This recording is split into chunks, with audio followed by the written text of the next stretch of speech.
Yeah, this is happening. Pretty sure that's the same joke I used for the revisited video. Anyway, hey everyone, Gold Pikmin here. Welcome back to Castle Crashers.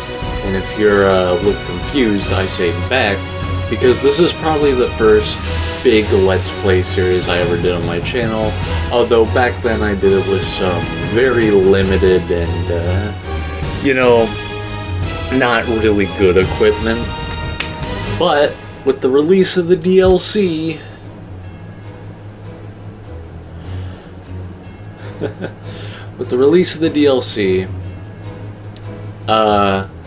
we are going to be playing through the game again with the new character. Now then, let's see. There we go. Paint Jr. This character is new to the DLC. And we're gonna be, like I said, we're gonna be playing through the game again. This is gonna be a bit of this is just gonna be a longer, not really super edited, kind of just chill video going through the whole game. So I'm gonna be here a while, and chances are you will be too. But if you need to watch it in parts, segments, you can't get through the whole thing at once, perfectly fine. I get it. I've had to do such things myself, but yeah, we're gonna select Paint Jr. and we're gonna get into this.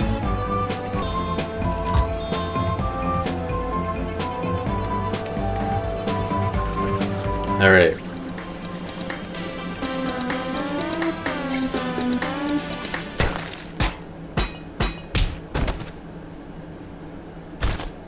Alright.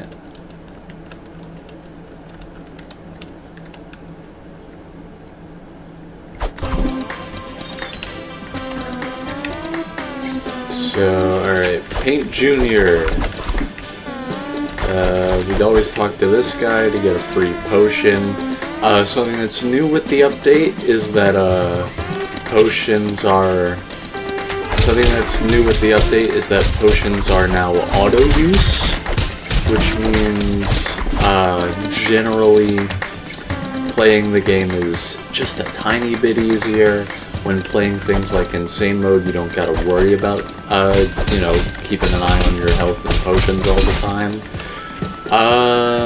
Let's see if we can get a... Alright, he's got a little... Oh. Okay, and he's got like a bunch of these that he can do. Alright, that's a very interesting splash attack. Yeah, no. The kingdom needs our help. Alright, let us move forth. Yes. This old-fashioned cutscene. Now... Alright, the king's got a new look. Generally a little bit... Oh!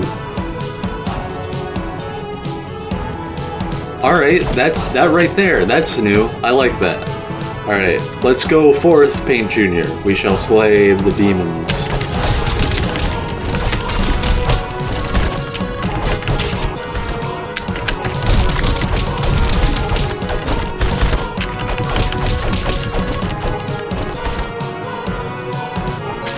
Give me that.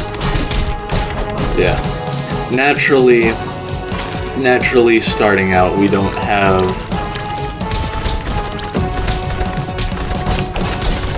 Naturally starting out, we don't have a lot of moves or power at our disposal.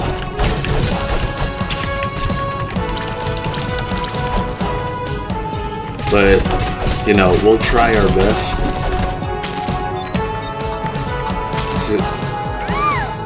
Alright. I really like the new art for, all the characters and stuff. It looks really good. I mean, of course, there wasn't anything wrong with, the way the game used to look. It's just that Behemoth kind of decided they wanted to go on a little spree of giving minor touch-ups to all of their previous games, and because of that, I actually have bought all of them. And if seeing me playing some of the other Behemoth games is something you would like to see on the channel, let me know, because I will. They're fun.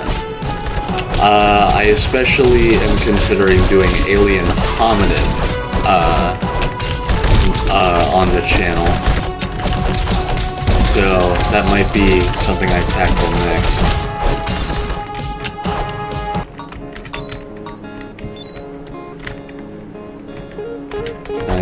I can buy one. Alright, cool. Alright. Paint Junior, well, we really want to see Paint Junior's magic, so I'm gonna try to really focus that. I'm also gonna put points in agility, because agility is just... if you're someone who's like just recently found out about Castle Crashers because of its resurface due to this DLC, I'm gonna give you a little tip. Agility is a very important stat. You really need to be sure you're upgrading it.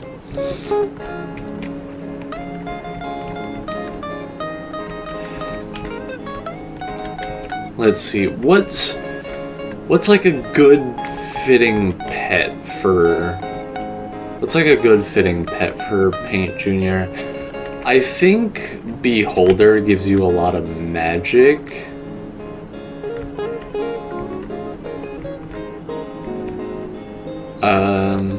Beholder gives you a magical boost, yeah. So I'm gonna rock with Beholder for the Paint Junior campaign. Also, just the new map. Hellos again. That's because on the old map, this guy just said hellos. Just hellos. But now it's hellos again. But like, seriously, just the new map design. The updated visuals look so good. And you know, because one of the main things about the DLC is being able to create your own stuff, right? And you know, I got a little bit of an artistic, you know, background. I do a lot of my own thumbnail arts. Well, specifically the drawing of me that I tend to put over a PNG. But I still draw my character. And I'm very good at kind of... I'm very adaptable. I have a few art styles, like for example, there's the very simplistic, basically everything style.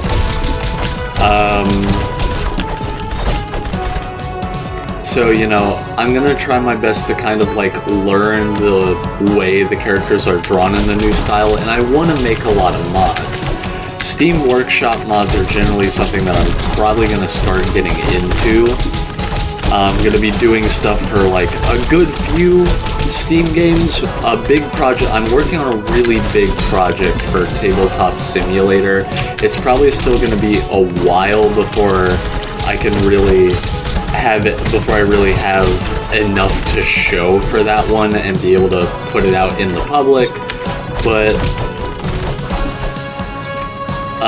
it is something I am doing, but I'm gonna try my best to kind of like learn how to draw fairly close to the castle, like the new character art style, and I'm gonna try to create some stuff. With September coming up, Madness Month, I have a pretty good idea where I want to start, let's just say.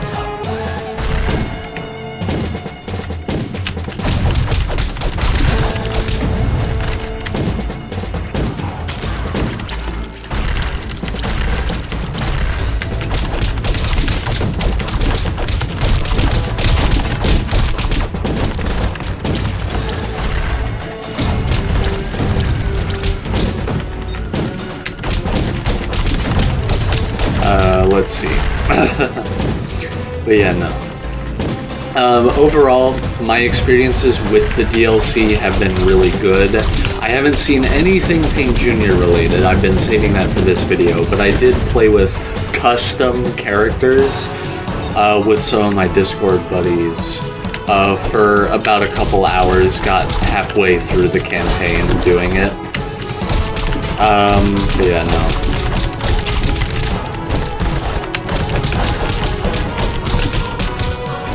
I really need to be more into using Paint Junior's magic, because that's the main show point. Let's summon some help.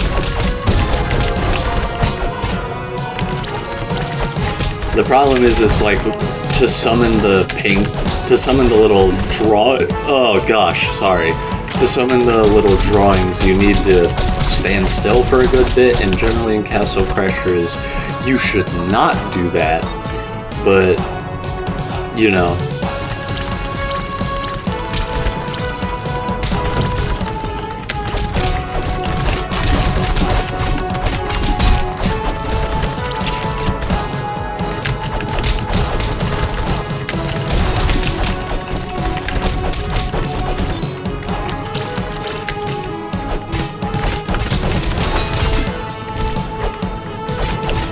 But yeah, no, I definitely want to create stuff I definitely want to create some characters for, you know, the DLC, and overall, I'm going to be getting into Steam Workshop stuff in general. When it comes to video games as a whole, I do work on video games, but if anyone's actually been following that, you may know that progress on that has been not really getting anywhere. I have plans for the future regarding that, and on the Master Key Games YouTube channel, which exists, I'm going to be working on doing an update video talking about what's going on with that and plans for video games in the future. Anyway, we've gotten to the first boss, the Barbarian. Even the Beefy in the cutscene has had his assets, even the Barbarians in the background have had their assets updated, so that way, when you change, you know, who, for example, the Barbarian is using the DLC, it will update. Okay, so something I'm seeing very clearly is that Paint Junior's magic is not the most useful for boss characters. It's kind of designed for crowd control. He might be pretty good on Insane Mode, actually, because of how much Insane Mode relies on, like, really large crowds doing a fuck ton of damage.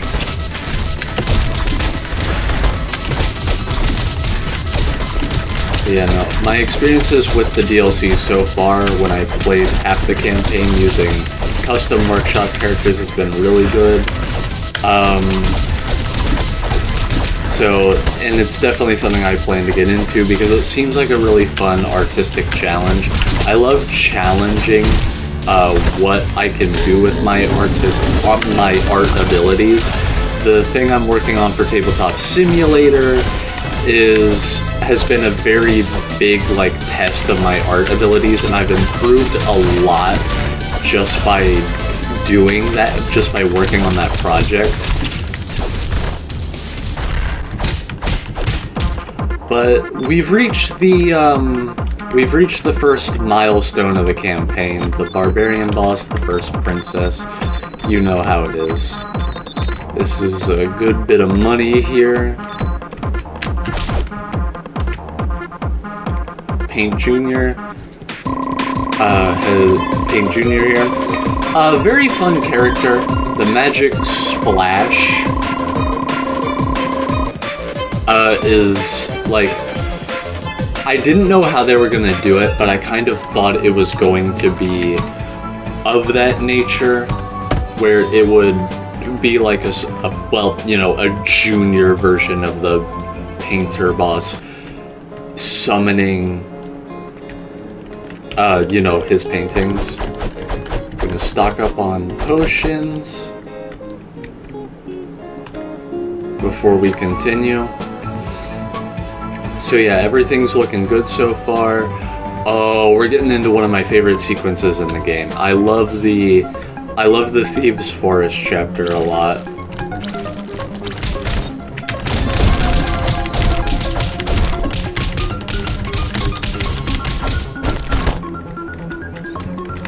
Unfortunately, I think the music kind of does get claimed on YouTube, but I'm not making money for this anyway.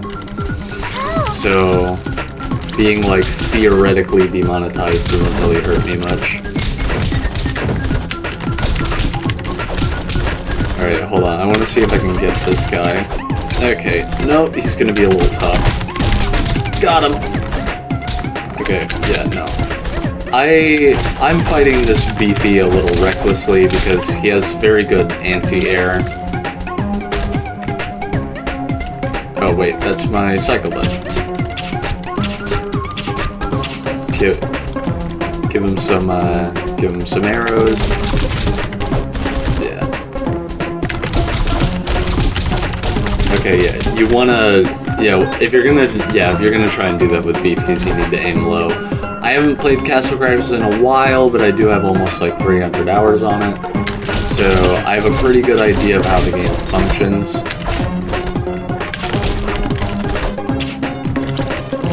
See, this seems like a really good use for Pink Jr.'s magic.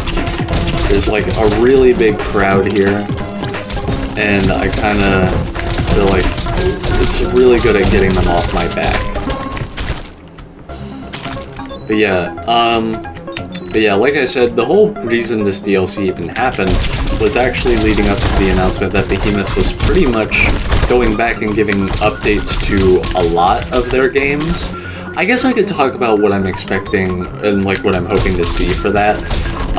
Alien Hominid, I know the change that has come for Alien Hominid was generally just like console and controller like compatibility for Alien Hominid games, so...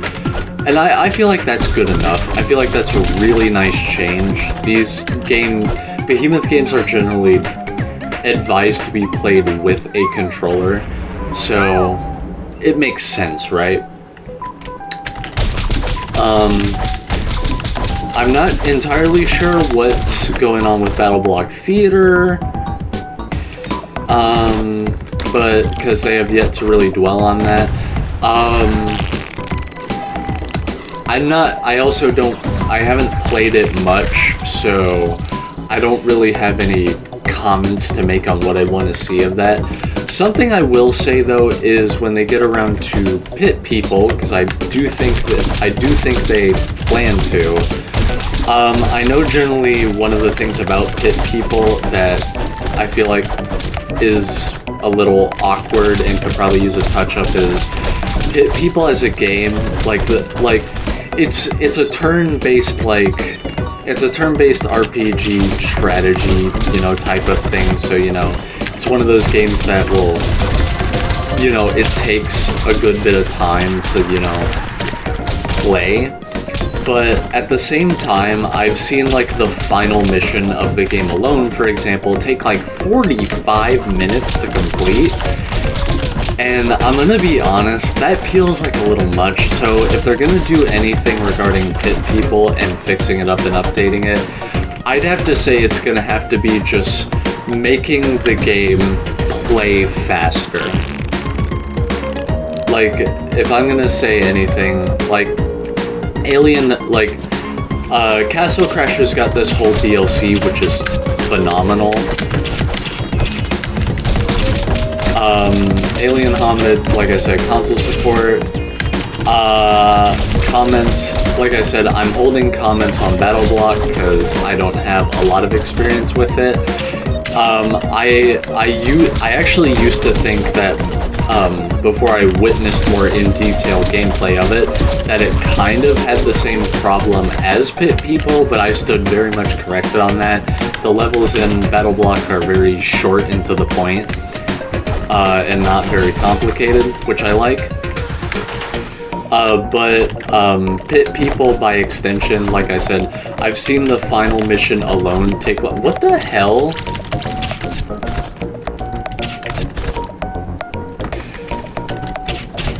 Okay, this dude was like being immune to, like, melee strikes. What?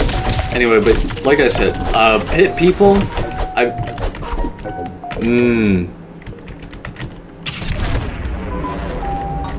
Alright. I may have to change some of my binds again because I'm like mixing up my item use and item switch keys a lot. But I can deal with it for the video. It's not that big a deal.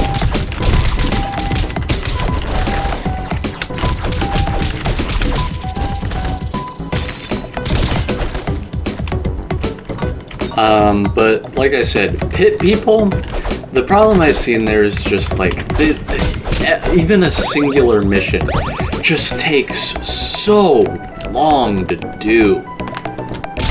And it doesn't, like, it seems very like, I don't know, it seems like something to where the fun factor of it gets drained very quickly because of it. So if anyone from Behemoth is watching, I'd say whenever you guys get around to pit people, my general comment is just like, try to update the game so that the gameplay loop just moves faster and that people don't get like really bored playing it.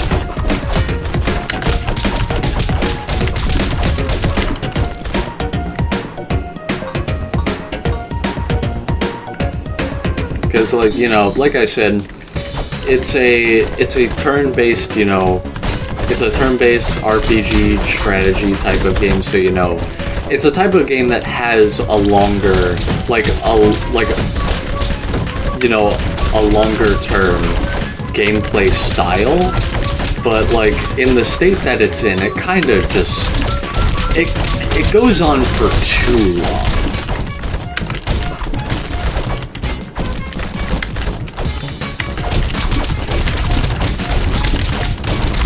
Anyway, Troll Mother is actually really good for XP,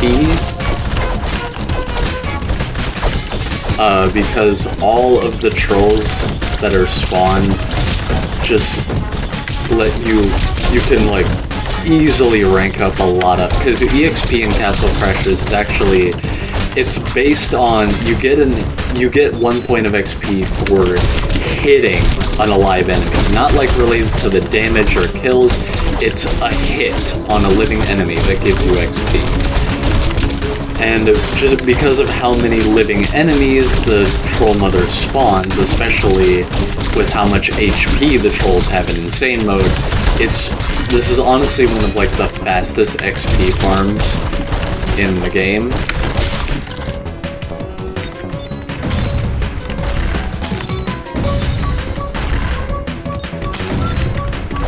Yeah, my comments on, like I said, my comments on pit people are just, the gameplay loop should be made faster, because, like, 45, like, you know, oh, painting your shield is a sheet of notebook paper, that's pretty cool. Yeah, no. Turn-based games are, you know, longer-term gameplay, but 45 minutes on a single mission is a bit much.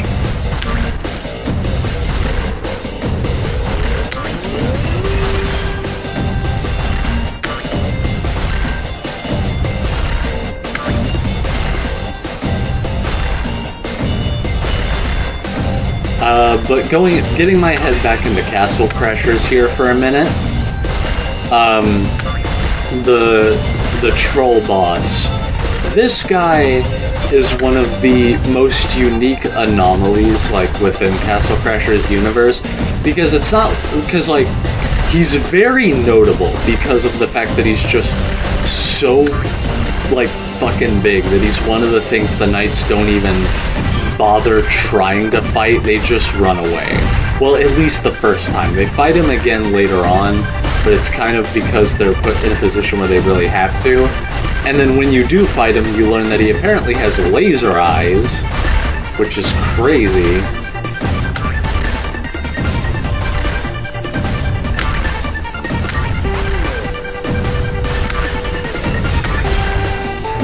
This level used to feel so much longer when I played this game as a kid.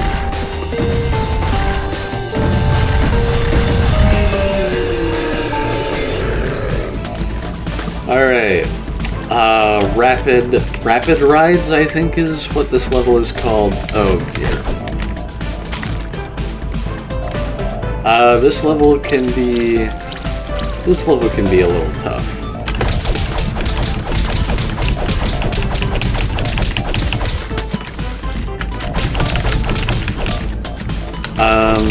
Yeah, no. Oh, okay. Yeah, the frogfish. So anyone who's seen me play Castle Crashers before probably knows that the frogfish were not a very pleasant memory for me. I for some reason had a lot of trouble dodging their attacks, and I even said in my Let's Play that the attacks were not telegraphed, and when I looked back on it, I was so goddamn wrong. They do this... Here, well, first of all, King, get out of my face. But yeah, you see that? They do that like, backing up thing when they're preparing a leap. And I was just really bad at reading... it, and I have a bad habit of overextending, if I'm being honest.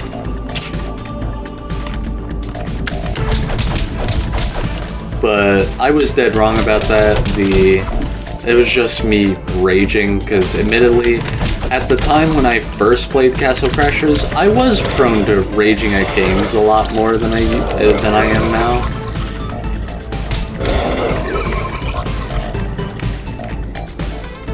But yeah, Rapid Rides is just one of those... It's one of them puzzling levels because of the way it works. And we're already at Catfish. We're kind of blazing through this a little faster than I thought.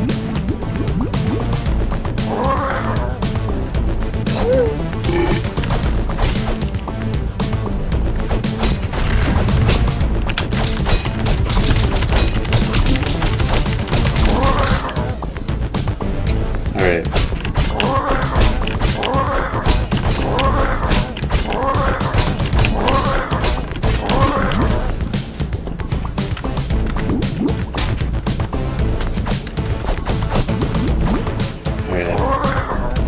We're getting places.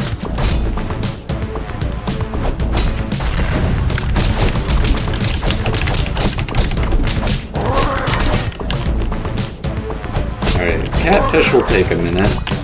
But yeah, I'm very fond of the strategy where it's switched between shielding and your light attack to kind of just like juggle damage in between the very high damage resistance phase.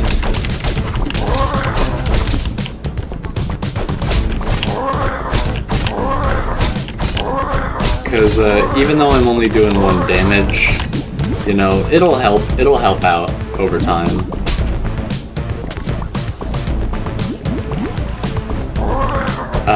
But yeah, that's kind of, but yeah, no. But with Behemoth updating all of those, you know, games, if you would like to see me play the other Behemoth games on my channel, like I said, just let me know. I screwed up the loop there, but it's fine.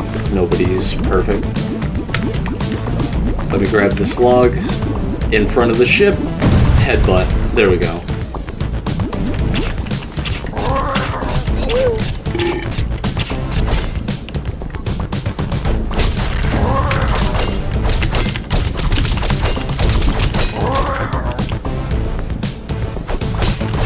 But yeah, I'm definitely thinking about playing Alien Hominid next, because it's the first one, it's like the first true Behemoth game, and it's also the other Behemoth game I actually have genuine experience with.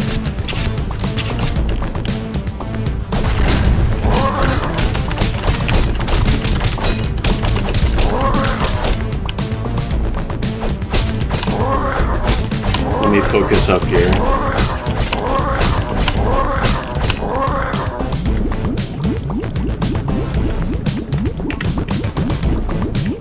Headbutt. There we go. Arrows.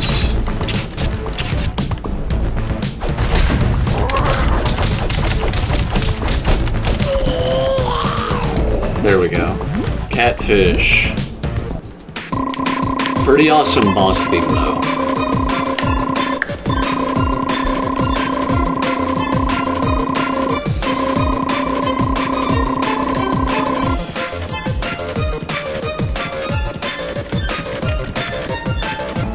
Okay, let's 8 points, so we're gonna dump 2 in each stat. So now we have our magic projectile. Let's see what it is.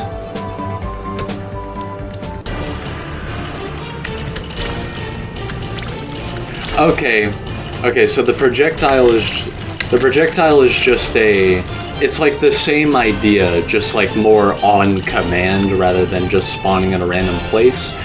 So probably going to be using that a good bit to get some damage. Ah, the new bears. Yeah, no. I think the bears have had one of the biggest glow-ups with the new art style.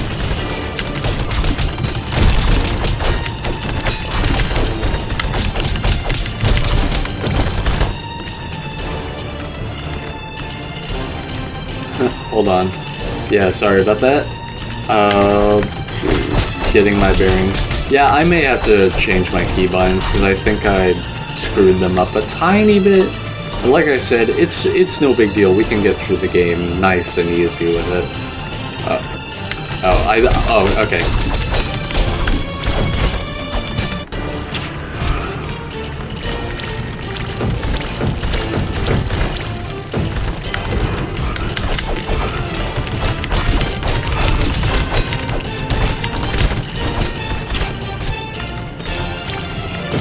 Okay, how am I fat? How did I fat finger that?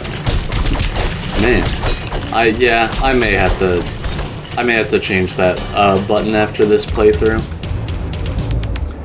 Bear Boss, genuinely, I'd say probably one of the more infuriating bosses in the game if you don't know how to combat him. Oof. Yeah. Okay. Alright, well now I got a style on you, but now I'm gonna have to style on you.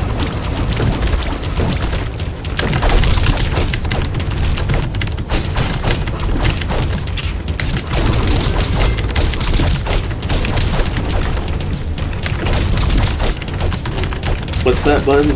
You thought you had room to speak in this town? Sit down. Anyway, I love Remy, but like I said, we're working with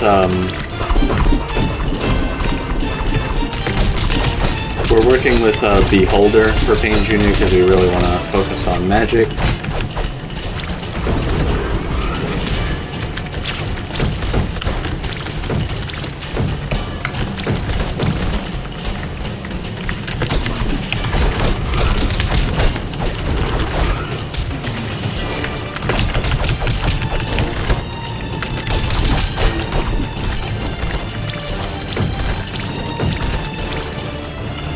Yeah, I really love the attacks. But can I?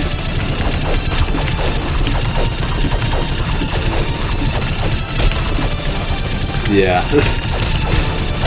That's one of the funniest things you can do in this game.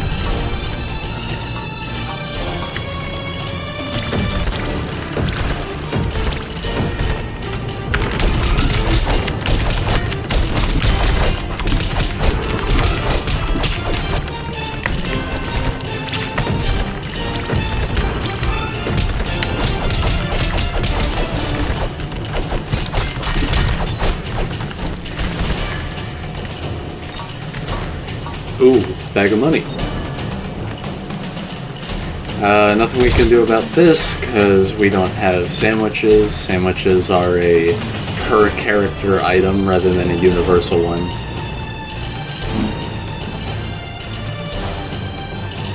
which I will say, I think it's a very... Of the usable items, I think the fact that, like, some are... I think the fact that, like, some are universal when you find them, like, you find them once and then you have it on all your characters, and that some are, you know, per playthrough because they're very story-driven. I think it's a nice balanced system. Because having to go out of your way to, for example, get the boomerang for every character would just kind of be unnecessary and annoying. I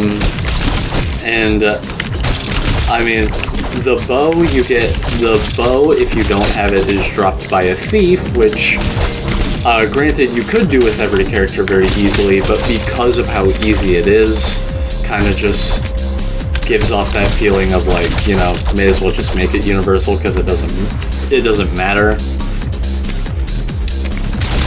Anyway, now that we're in Pipistrella's cave, finally got a chance to say the name right on camera.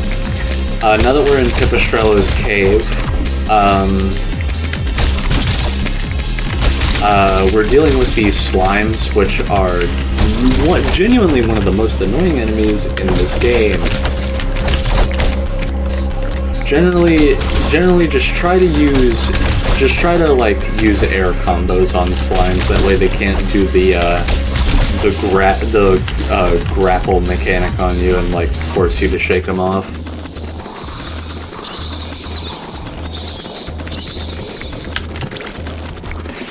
Okay, doesn't seem I can.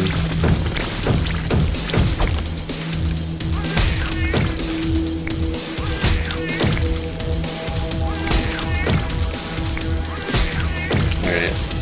Pipistrella, a fairly basic boss, all things considered. Though, interestingly, Pipistrella has one of the craziest insane mode modifiers, and that their tongue is deals 999 damage.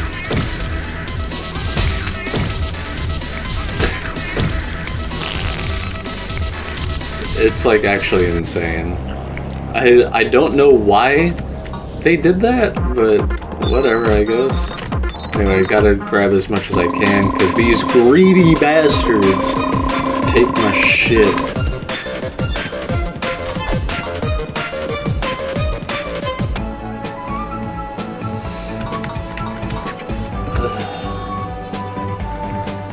Anyway, we have to go to Flowery Field, and this is going to take us all the way to Cyclops. So, we're going to be here we're going to be doing some battling for a good bit. This is, I will say, however, I'd say Flowery Field is my actual favorite chapter in the game. Like, Flowery Field to the Cyclops Fortress, it's just actually, like, it is, like, straight up my favorite.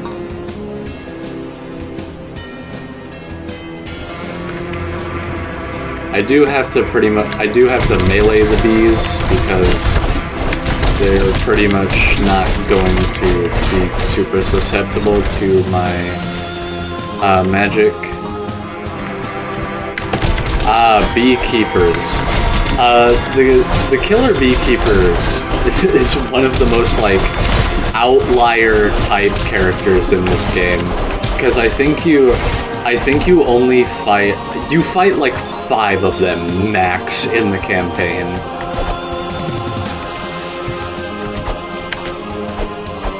Okay, whatever. Oh, let's wait. Oh, well, you're just gonna run up here. Let's wait on our dudes. But yeah, no. Killer beekeepers are an interesting case. They have one of the most unique magic types in the game, be it that being the bees. But, like, you only encounter them, like, 3 of them in the whole campaign. Like, the 2 we just battled, and then I think one of them gets revived in the Necromancer fight. It's, like, super weird.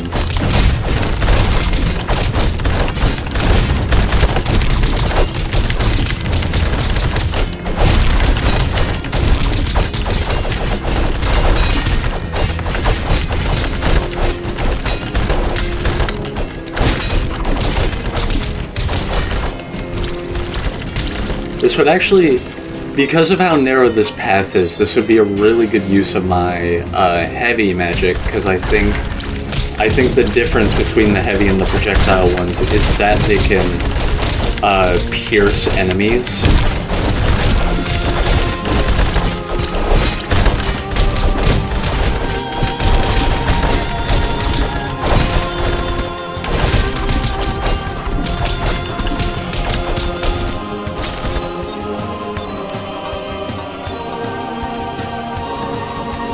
I'm gonna use my projectile for this one because they come from the front.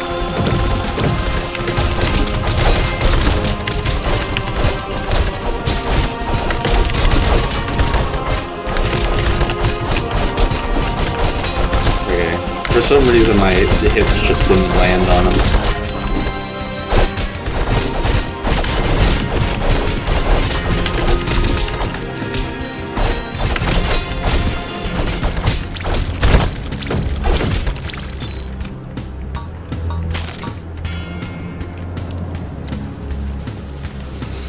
Anyway, into Wedding Crash. Help me. Because yeah. I do like that because the Conan Groom is essentially just a modified character, that he also got like the little updated art treatment. That actually brings me to a good talking point. One of my favorite tropes in video games is a boss character that utilizes your moves.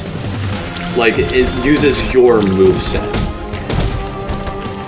And, you know, with the Groom being essentially a modified enemy, you know, it's kind of an essence of that. Necromancer is also an example because after you beat all of his ghouls, you then fight him physically.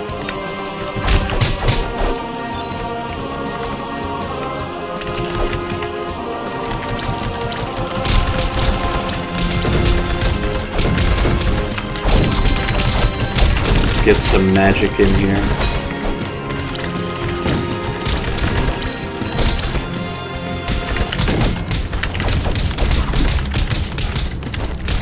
But yeah, no. It is always oh god, fucking hell. Quick bombing enemies are some of the most infuriating in the game.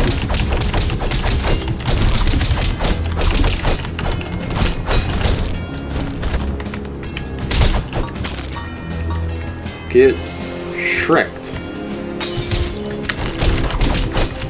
Kind of YouTube poop era slang there, but that was the era I grew up on, so, you know.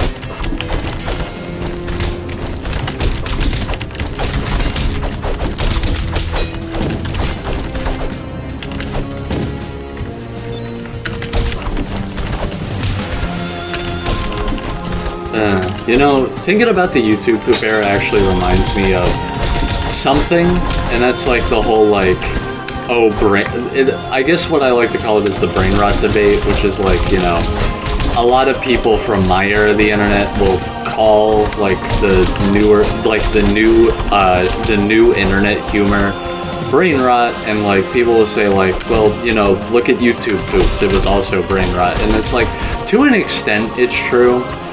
I'd say like, I get where the argument's coming from, right? And to an extent I agree. Like, YouTube poop was definitely an essence of brain rot. But, where I personally feel the difference is on that matter is the fact that YouTube poops as a whole, this is a conversation I got into a friend with. YouTube poops as a whole versus, you know, like the newer memes and trends and stuff. I'd say one of the main differences is that YouTube poops felt like they had a little more substance to them. They were often made using sentence mixing, which was, believe it or not, it's a very difficult process to work with. And so even though it was like, oh yeah, you know, it's like a video built on memes and bullshit, there's generally like a actually surprisingly high amount of effort put into it. But if you want, but like, you know, if you want to ignore, there's some things from the newer, there's some things from that are newer on the internet that are also higher effort. So, you know, it's whatever. People are allowed to, you know, people are allowed to be into whatever humor they want to be in. You can't really change it. Though I'd say personally,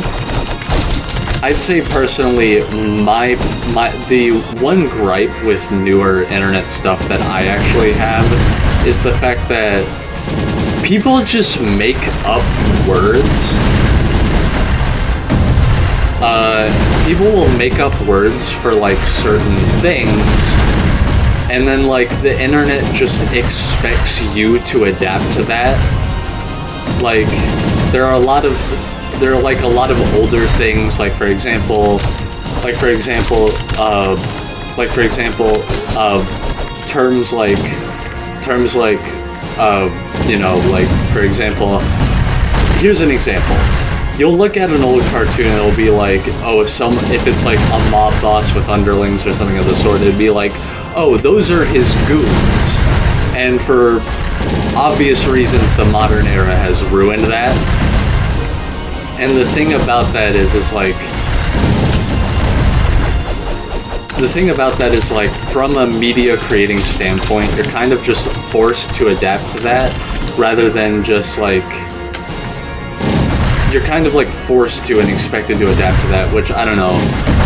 From my opinion, it seems a little arrogant that like randomly made up bullshit words or new definitions for words are expected to be the norm when they're just that fucking stupid. But, you know, whatever. I will firmly take my crown as an internet boomer and leave it at that. Anyway, that was actually surprisingly tough for me. It's, you know, low-level character, the Groom is... For a low-level character, the Groom is actually a pretty hard boss fight, as you... I mean, it was the first time I had to use a potion in this playthrough. Anyway, Parade Float. One of my favorite levels, purely because it's really funny what you can do with it. You can just throw people. Like... Oh, well that gave us a little hint of what the magic jump looks like. Looks like the painter boss himself just throws Paint Jr. upwards, which is...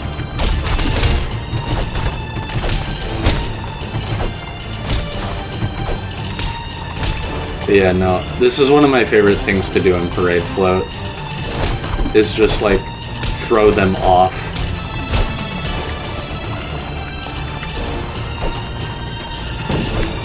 Anyway, we're rolling up on what I was talking about earlier.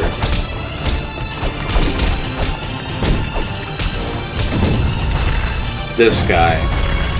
The Return.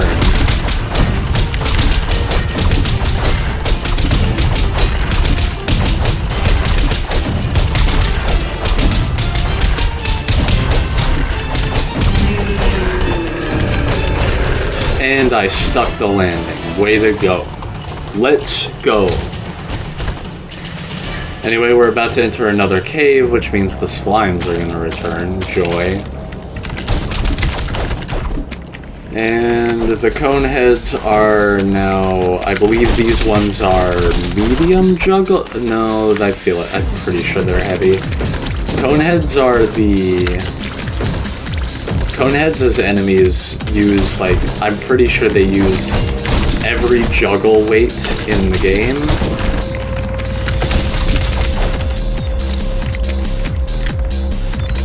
And I hate them. Yeah, no. Yeah.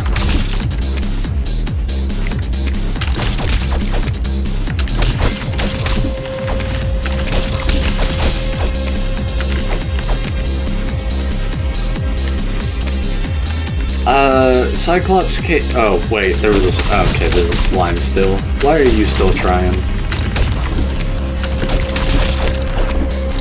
Get up on out of here.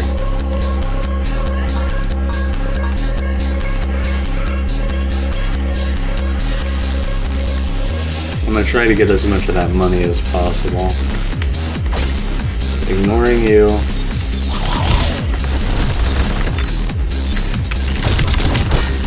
I'm gonna use you for XP though.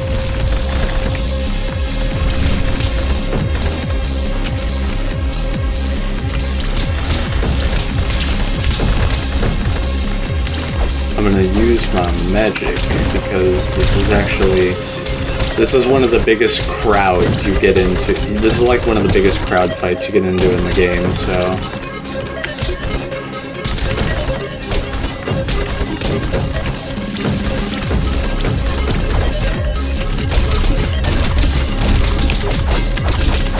Yeah, see, these cone heads are, lightweights.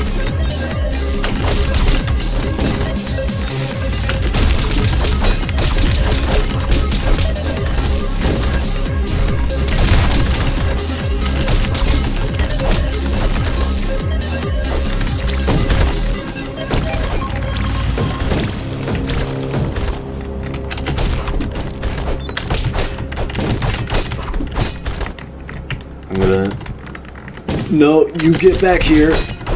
If you're still walking, you're still experience points, my dude. You're gonna hand those over.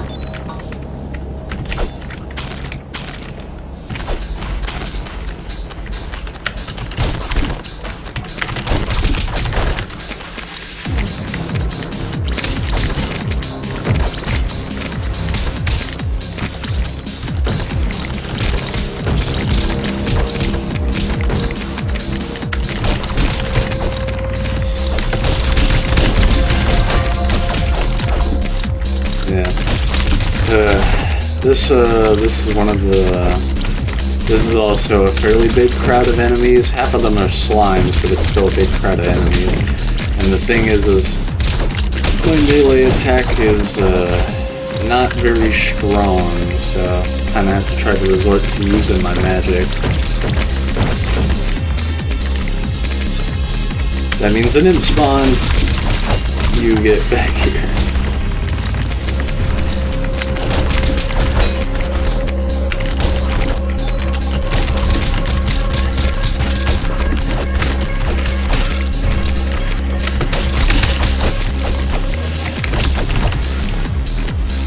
Yeah. But yeah, no. Pain Jr.'s magic, I really do love the fact that it's the, like, kind of a sort of, like, evolution of the Painter Boss himself, because, you know, the Painter Boss he spawns his paintings. The Painter Boss Paradise, which Pain Jr. comes from, has a very notebook, like, visual, like, it has a notebook theme and it's, like, visuals. So having it be notebook sketches of characters, I feel like is a really good way to do the character.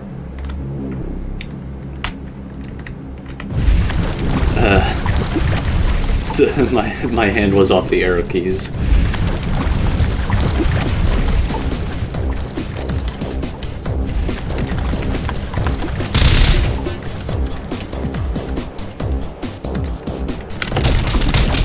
Yeah, the cone head that comes off of this chair is a lightweight cone head, so I'm gonna try and use that to my advantage. Alright, well you definitely just like aimbotted over to me, but it's fine.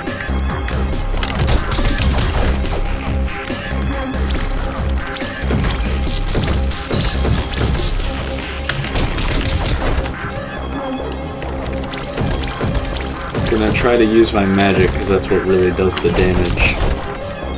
Yeah, no, my melee attacks are doing a very pitiful amount of damage. And granted, I can throw out like,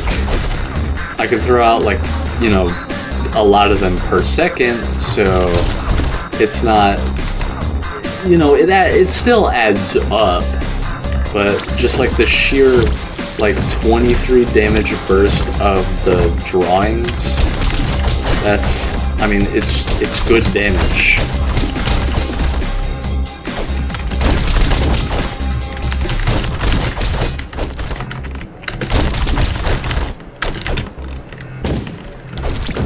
Thanks for getting your guy. You're gonna try and roll past me and sneak up on me, huh?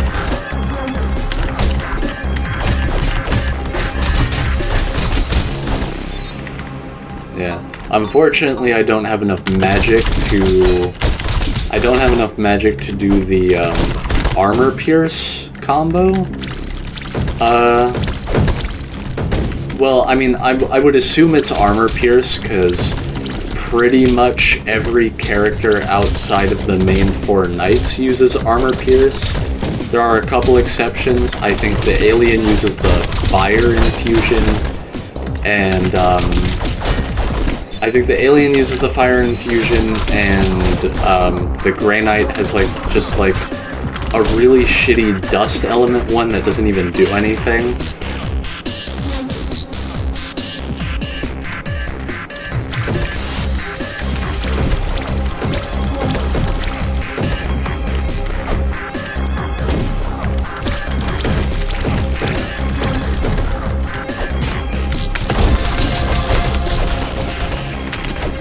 But we're gonna be trying our best here, trying to use our boy to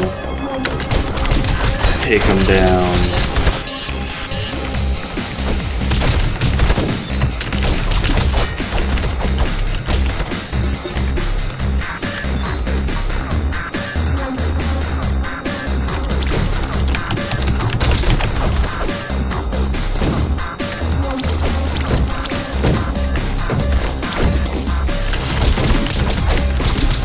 I'm gonna try and get the fire demon out of here.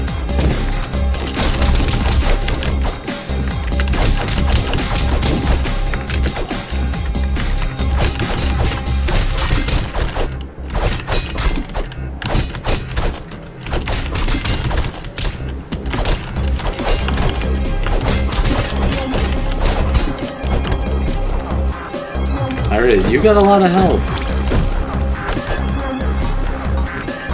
Yeah, and you always drop the lightsaber. Alright, second big boss.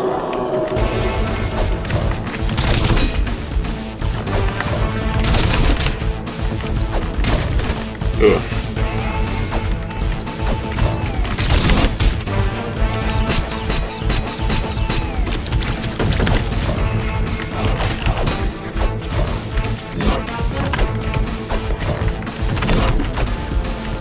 Man, this guy's hitbox doesn't function the way it...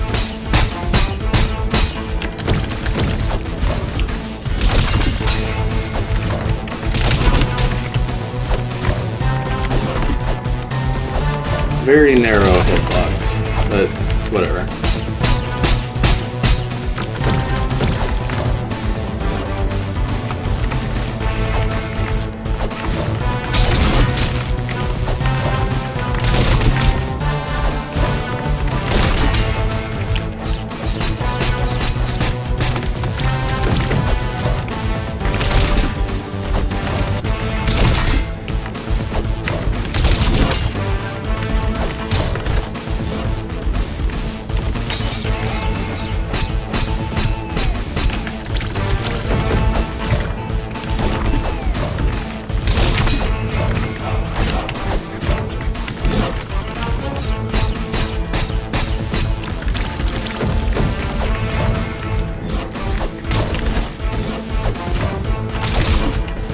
There we go. Sorry guys, I had to focus up real... I had to like focus up real there. Still not a complete sentence, I don't know why I said it twice.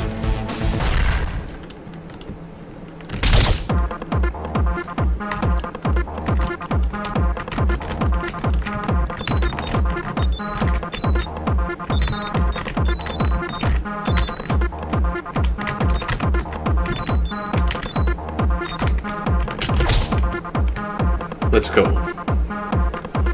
Alright, Paint Junior's moving along. 10. Okay.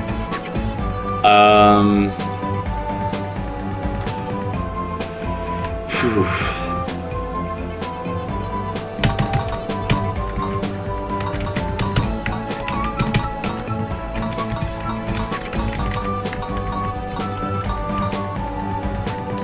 I think I'm gonna go with that.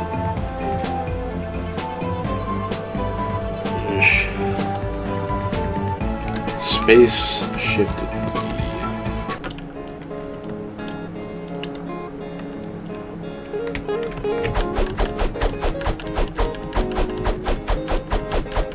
And then I'm gonna stock up.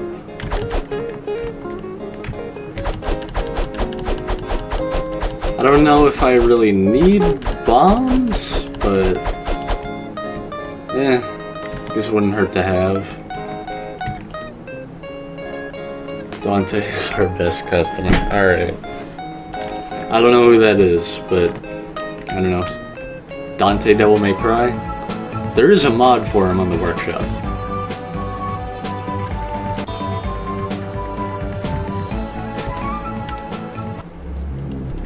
Anyway, we're entering Lava World, which is... I think it's generally regarded as one of the hardest stages in the game.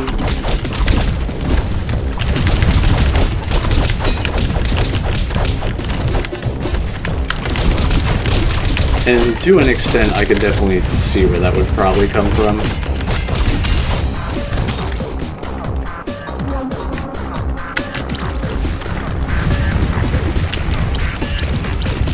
Oh, okay, it just... Alright. That actually is helpful. I said one of the biggest weaknesses to Paint Junior's splash is having to use it on the ground and sit still, but they literally... Upgrading to the next magic threshold actually gave me an out on that, so... yeah, no, that's actually insanely helpful. I'm actually glad that that's what that one does. It makes the, There's a lot of characters where using the splash attack in the air unlock isn't really worth a lot. I'm glad for Paint Junior there is actually genuine use to it.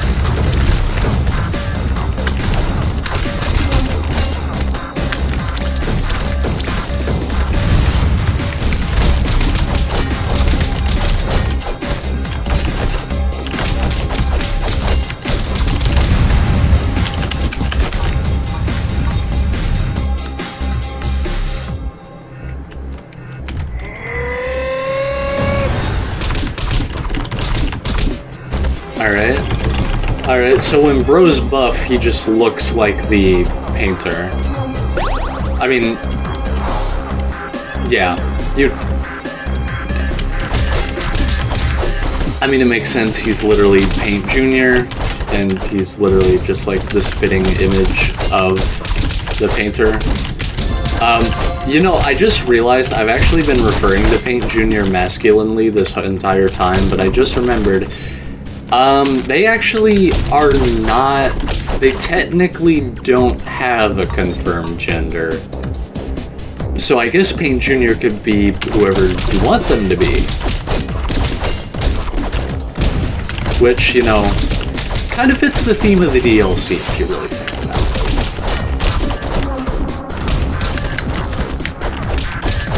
it. So, you know, my fault for saying all this he stuff.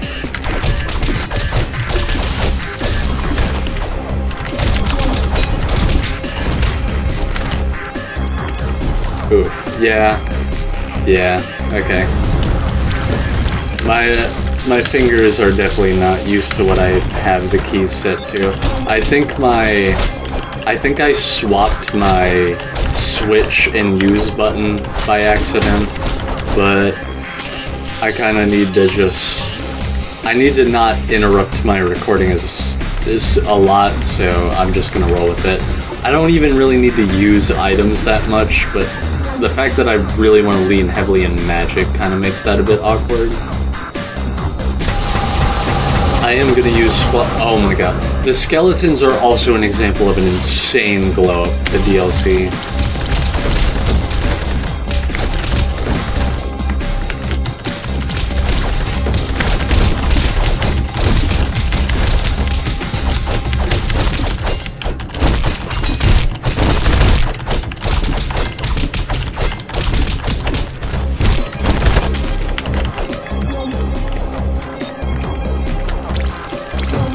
Like, the skeletons look so much better in the DLC style, like the bears. One of the bigger glow-ups.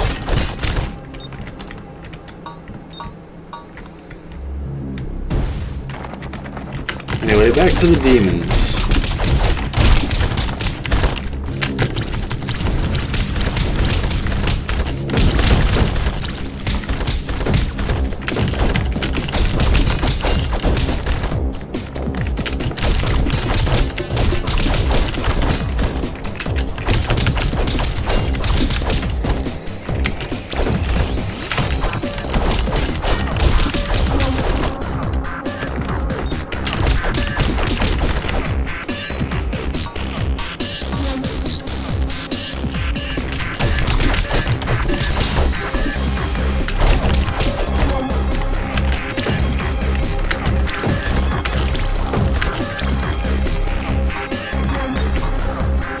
Alright, took care of that guy.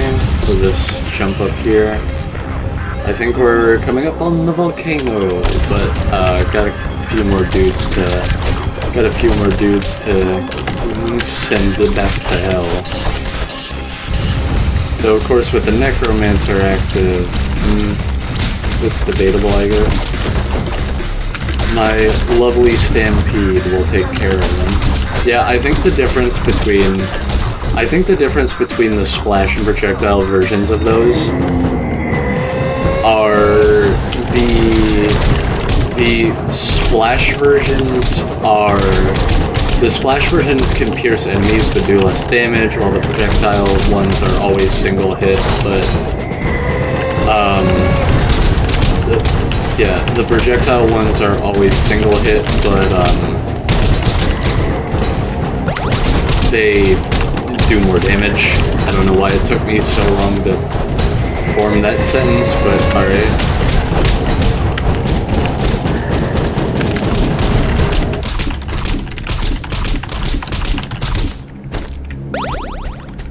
Give me your sandwich. Give me that steroid sandwich.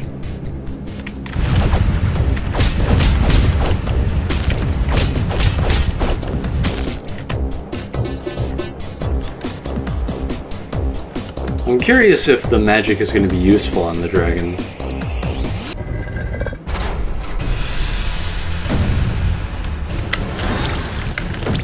Not really.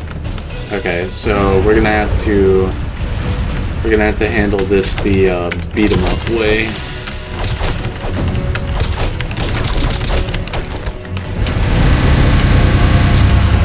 Oh yeah, you can XP farm that way.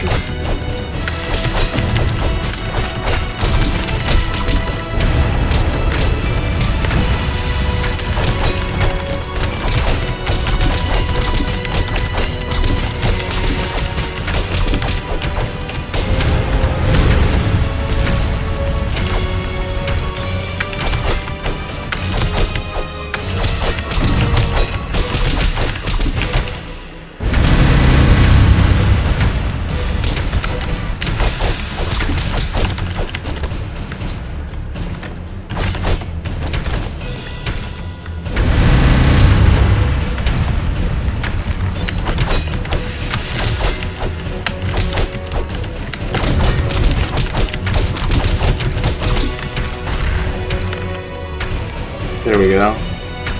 I forgot the Dragon's Breath. You can actually like XP farm off of it because it technically counts as you hitting the fire demons for some reason.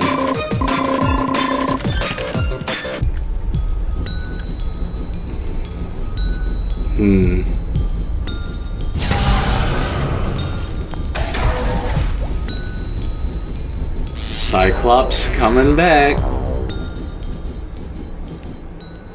Also getting a taste of Necromancer.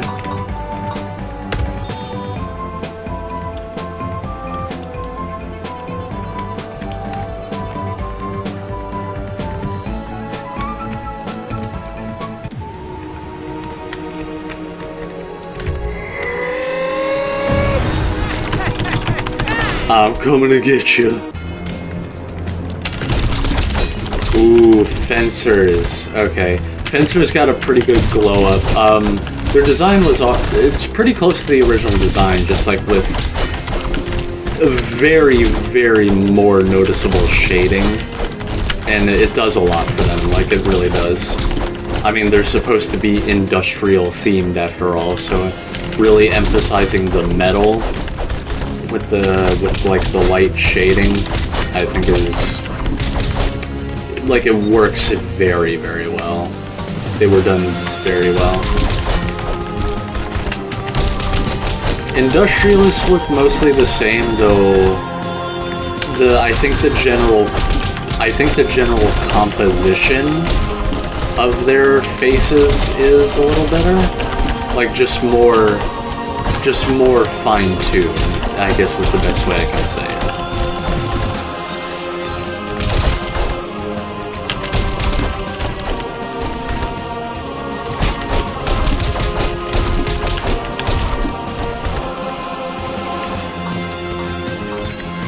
You just gave me a penny, cheap bastard. Oof. Alright. That actually... Man, these do... Oh my, these do a lot of damage. Holy shit.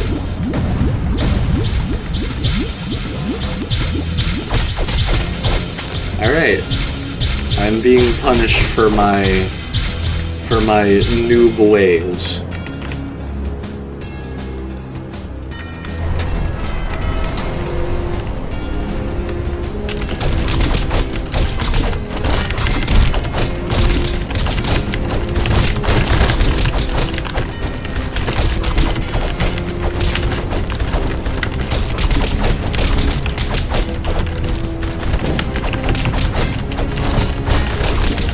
Anyway, Fencer Elevator. One of the biggest death traps in Insane Mode, I believe. But, not really too big of a problem here.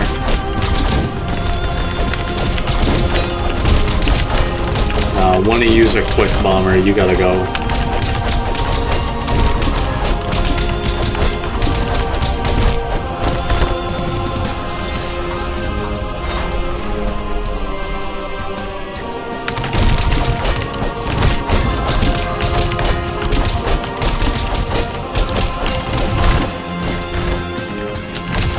I've definitely reached a high enough level to get most of my necessary moves back, because juggling is now actually possible. Gonna try and zone the Brood out with magic, because it's a heavyweight beefy, which means there's not a lot I can do about that. I can't do the cheesy juggle strat.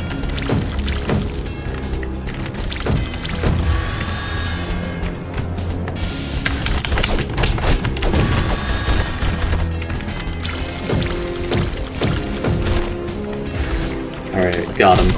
Alright, you two.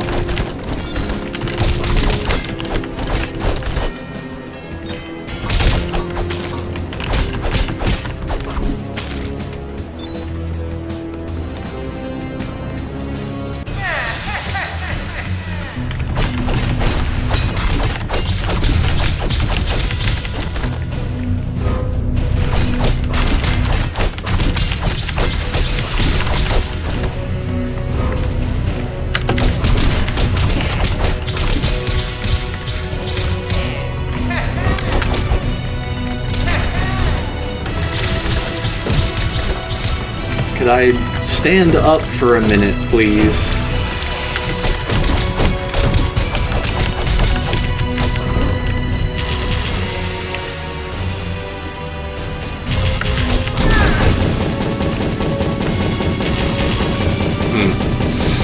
Anyway, the fact that I was one hit off a lot of these pisses me off genuinely.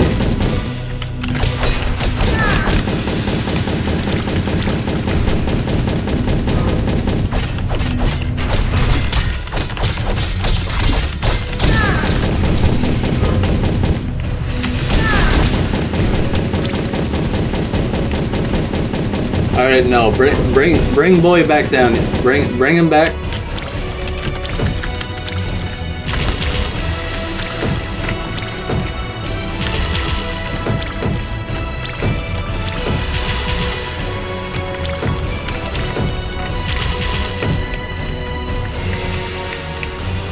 Come on. No. Get him back down here.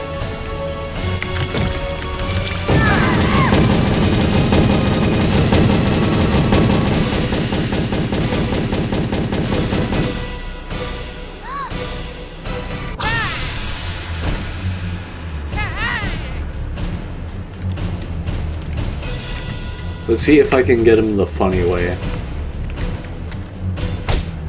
Yeah! Alright. This man.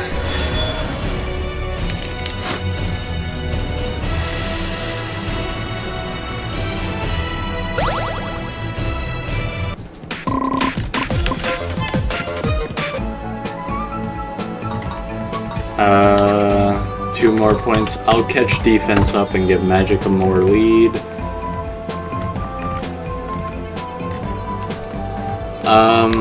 Yeah. If I can't show off the true extent of his magic by the end of this playthrough, I'll pause the recording, grind a little bit, and get to it. By the way, I love the border placed around the map to make it actually look like a map, like a piece of paper. Genuinely good stuff. Anyway, we're about to enter the second half of the campaign, so we're about to go overseas.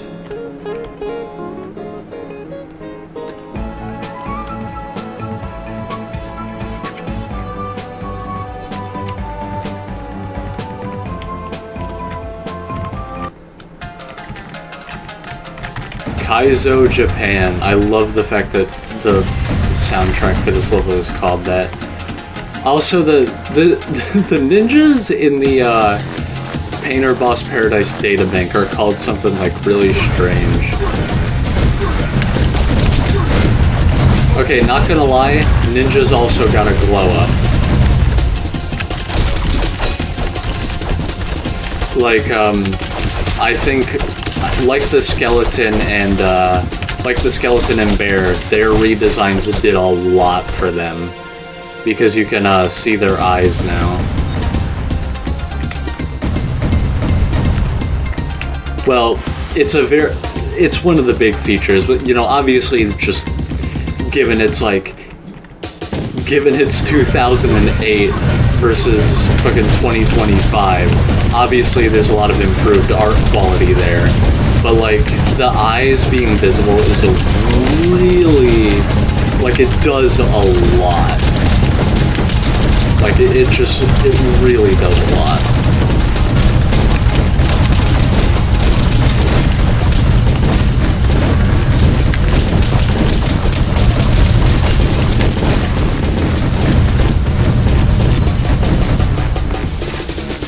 Oh, we've already sank them. Well, so that settles that.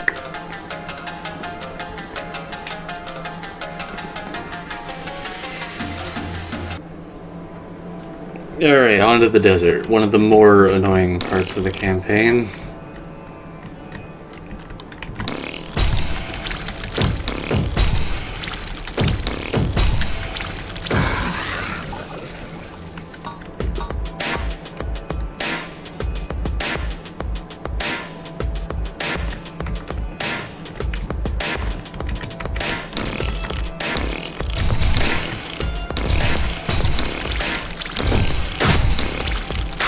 Yeah, double projectile shield strat.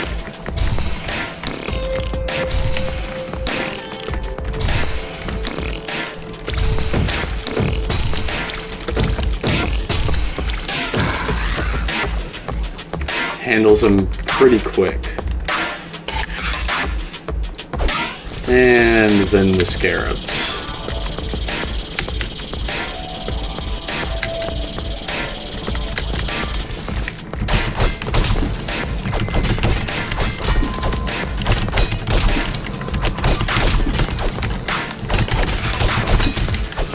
Alright, as long as I can hammer enough damage on them to kill them in one cycle. Alright, you're gonna have to stand up, bud. Yeah, I try to use a tactic that, for some reason, it seems like even experienced Castle Crashers players don't utilize it very much, but when you're knocked onto your back, if you hit jump at the right moment, you will instantly get up. And it's really good at, like, stopping yourself from getting bullied too hard.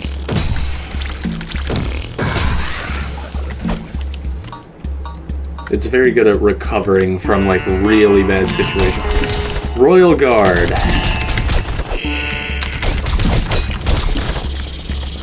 Some of the dudes I hate the most, but similar to...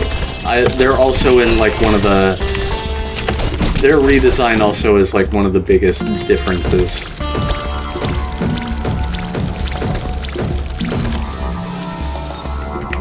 Like, Ninja, Skeleton, Bear, Royal Guard, all of them are in, like, that top tier, where the redesign did a lot for them.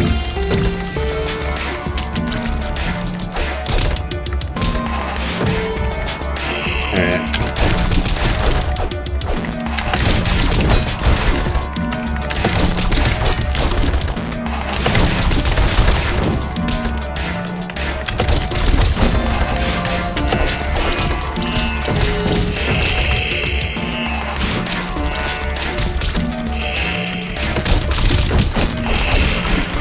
Oh, you can... Oh, wow, you can juggle them into, like, the drawings and do, like, an insane amount of damage.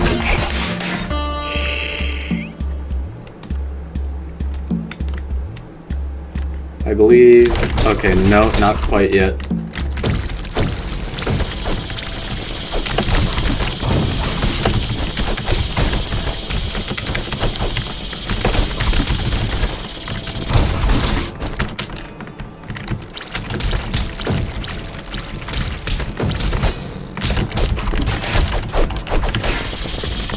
Okay, I'm not really fighting these guys too efficiently.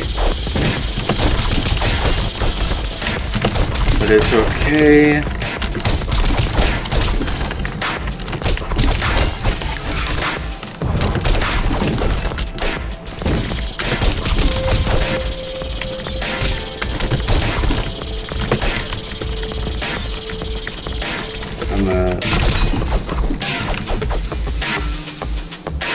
Yeah. Alien ship, here we go. Yeah. Alien Hominid. Yeah, I owned Alien Hominid HD for the GameCube when I was younger. And because of that, I do have a lot of experience with it, and that's why I genuinely wanna do a Let's Play on it. Like, even if there isn't an overly high request for the Behemoth stuff, I want to do Alien Hominid at the very least. Because much like Castle Crashers, I had it as a kid, and I was very attached to it because of that. I low-key want to play Invasion, but apparently it's like...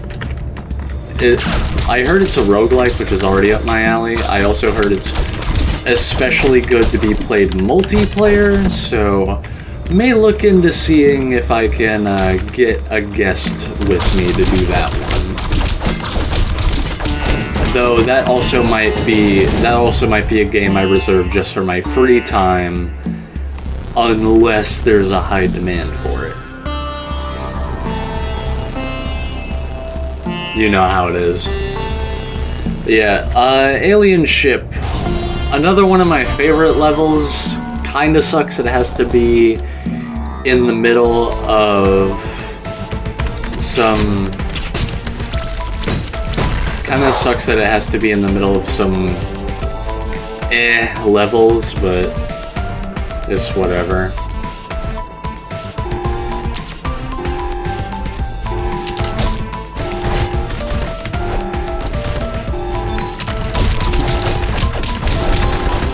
Oh, this would be... Oh, this is a really good use for the splash.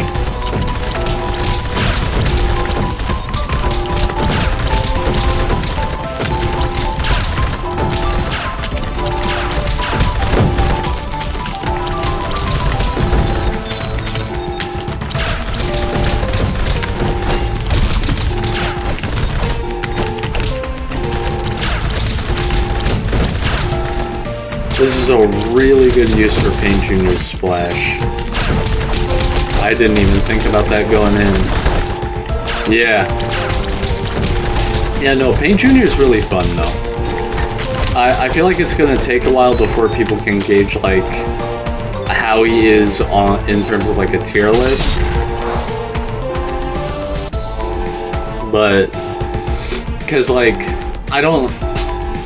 Unless they just straight up nerfed Fencer and Industrialist, there's really no getting past them. It's like actually Brawl Meta Knight levels of bad, where it's like Fencer and Industrialist are actually just like insanely broken characters because of their magic. Their magic splash like shreds through pretty much everything.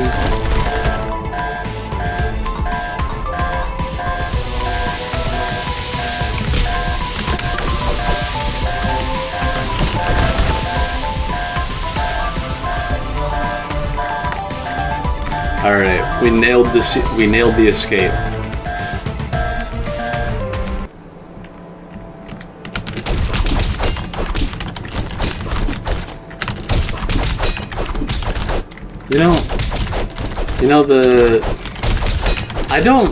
I genuinely don't know how these guys' names is pronounced. I don't know if it's like Saracen or Saracen or something like that, but I think they also had a pretty good glow up with the new art design.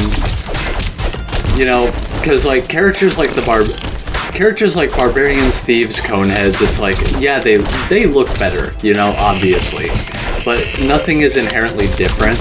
But like bear, skeleton, royal guard, Saracen, ninja, when they got their art updated, they were able to have a lot more details put into they were able to have like tweaks to their designs, which overall genuinely like makes them look a lot better.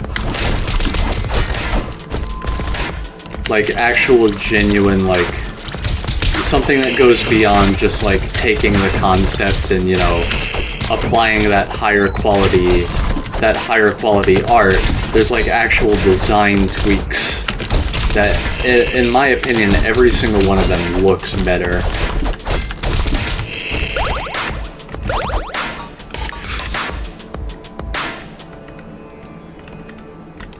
Oh, this guy. I'm gonna see. Let's see if we can run him down.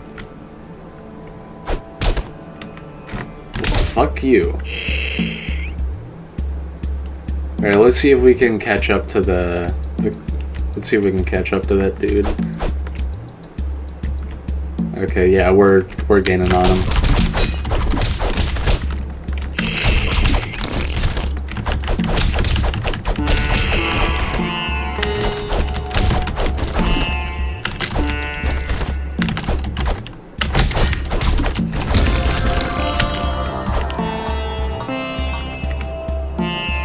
No need for the camo when I run faster than it.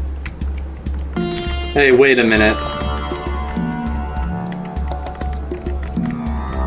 Hey, wait. You give me Beholder back.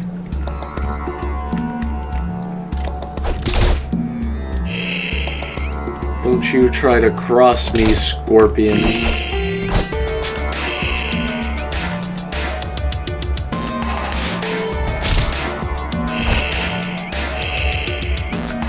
Alright. This might be a... Yeah, okay. Yeah, this guy. Alright.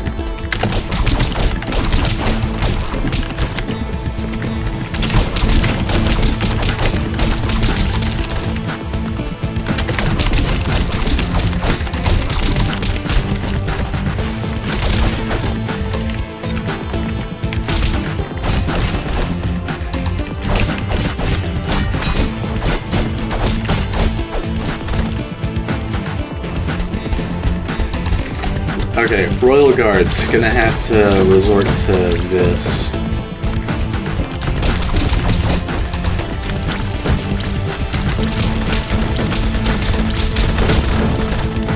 Yeah, you let me go, you...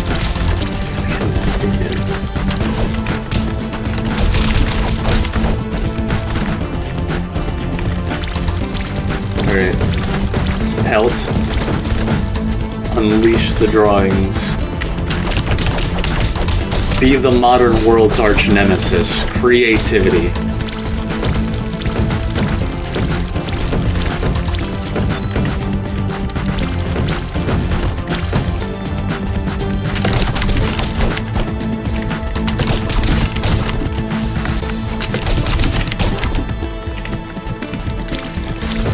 Alright.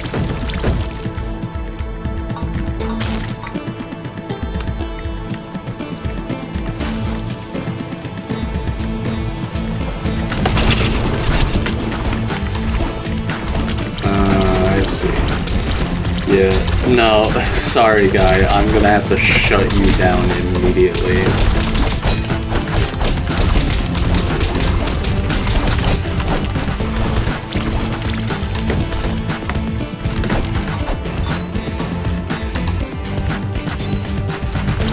I forgot the tornado spamming ones are here, so gonna have to shut you down.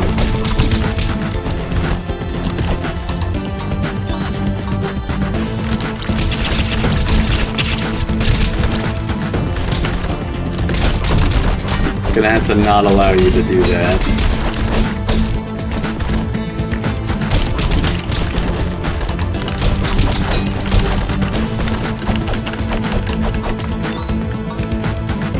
Oh, fair.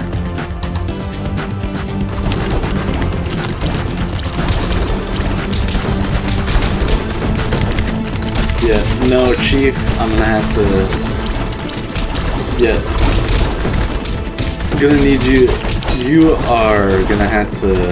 You're gonna have to put a stop to what you're doing.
Alright, time for the most interesting part of the game, in my opinion, the volleyball match.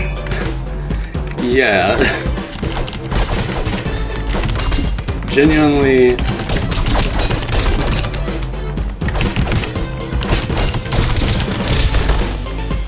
Genuinely one of the... I am losing. I'm gonna have to put a stop to that.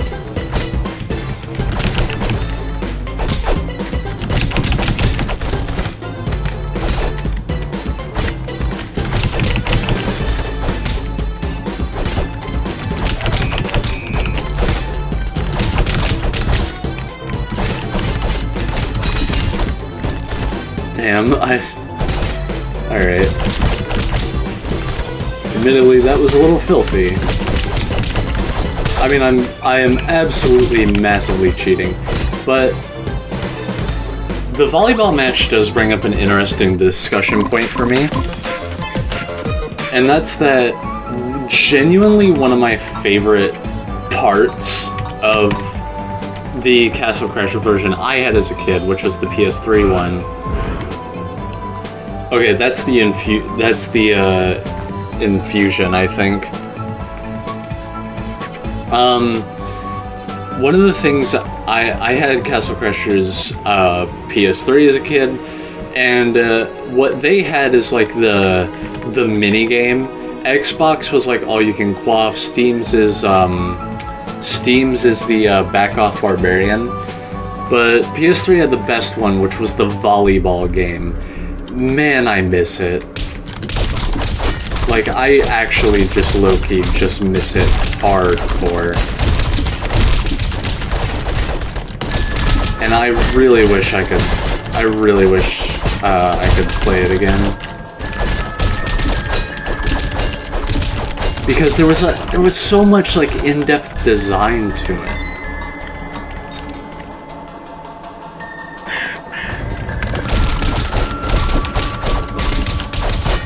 Anyway, we're on to the marsh. Skeletons are going to be the main enemy at hand. They're pretty light juggles, and yeah, and they don't. Yeah, they're light juggles, and they don't have a lot of defense. So I'm honestly probably going to stick to just beating the crap out of them. That way I can also farm XP off of them.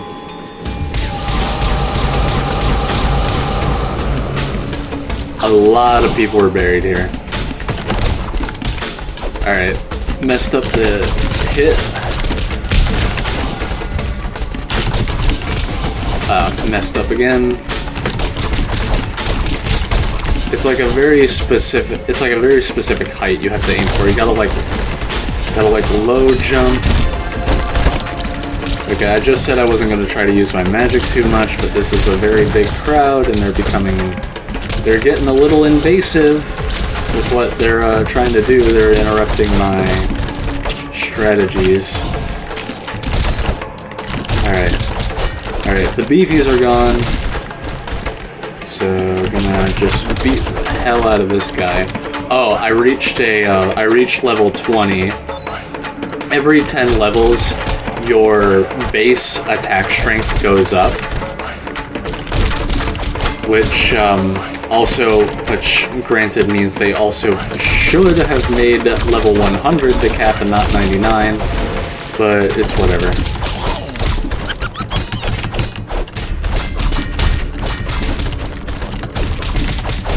You thought I wasn't gonna get you?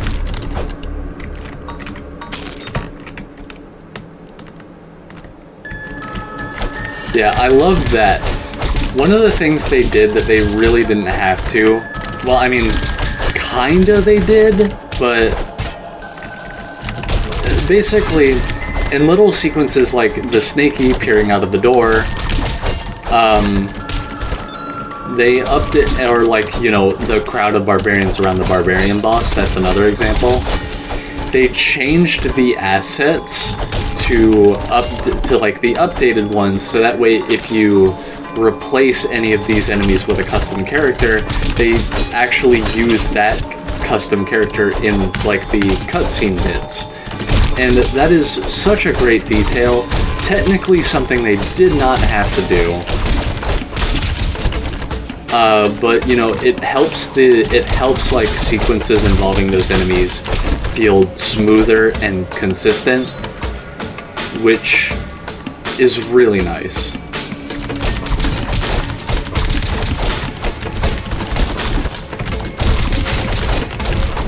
Troll mother.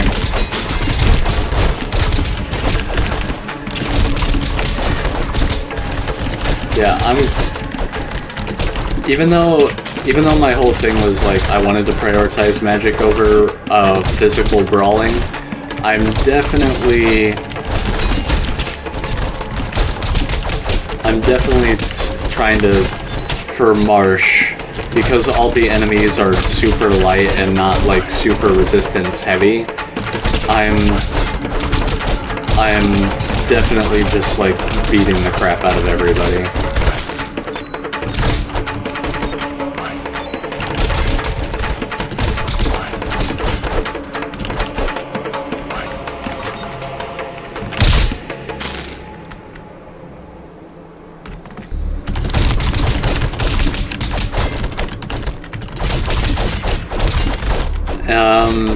Oh, yeah, no. I said earlier that the ninjas were called, like, something strange in the Painter Boss Paradise, like, the manager bank. Snakies are also like that. Rather than, like, the word snaky as, like, it's snake, it's, like, snaky with, like, it's, like, a combination of sneak and snaky, is the way it's spelled. But in the Painter Boss Paradise Bank, it's literally the word snake, a space, and then the letter E.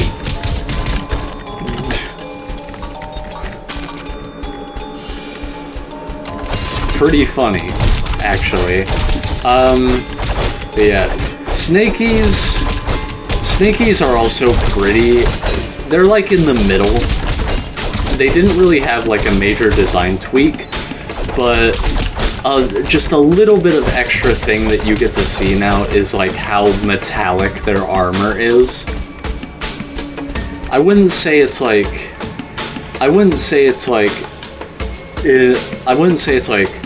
the highest up there in terms of like redesign, change, relevance, but like it's a pretty good. It's pretty good.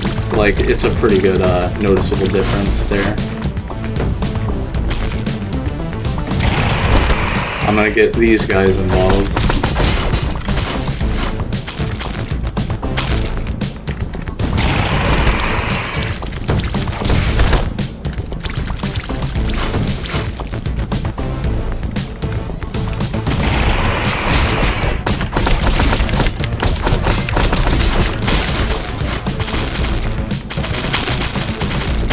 Okay, since we're at Corn Boss though, this brings me up to one of my points. Earlier I said Castle Crashers is a game where like agility is a stat you don't want to underestimate.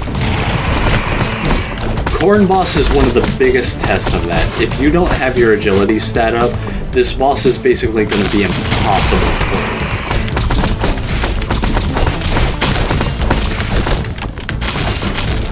It's also getting practice in on the quick recover will do a lot for you with this boss as well.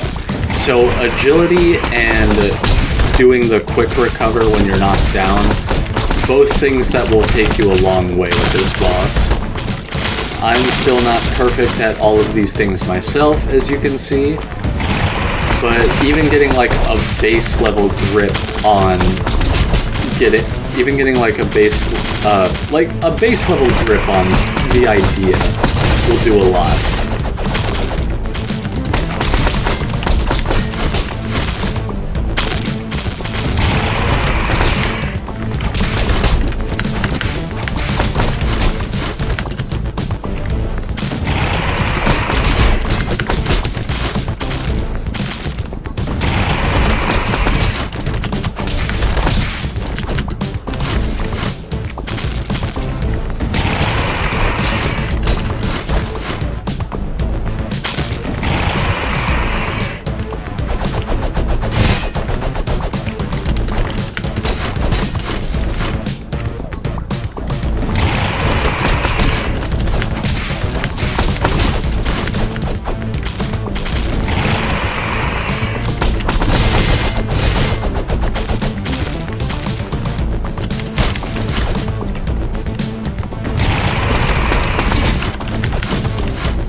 Sorry guys, my brain like really shorted out there.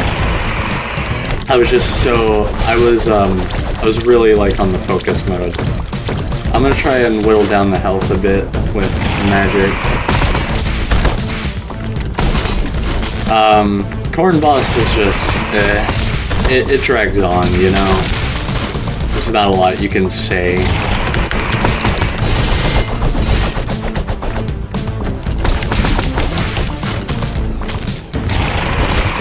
Yeah, like I said, having your agility stat up and also the quick recover technique, like at even just like a base level, will do you a lot.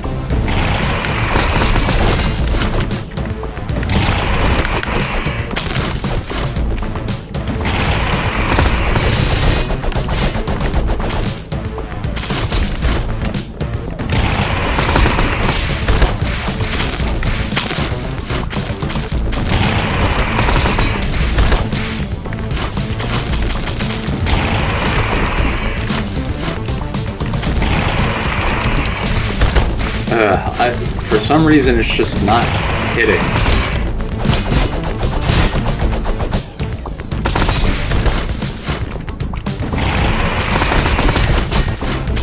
Anyway, when you get to about this point in the boss, it's gonna, you know, start spamming. It's gonna start spamming, popping up and down, and the best way you can handle that is using the dash attacks. When you walk for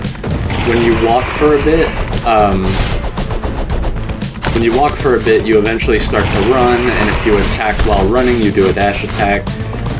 Using those is generally the best way to deal with the corn boss once it gets to about this point in the fight where it keeps doing this.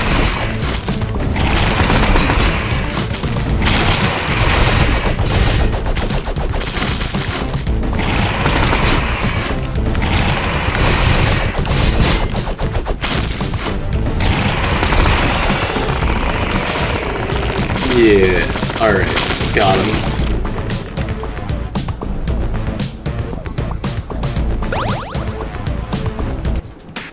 Oh.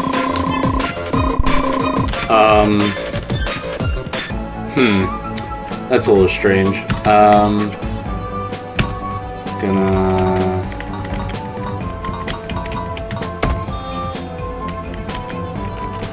Hopefully I have the,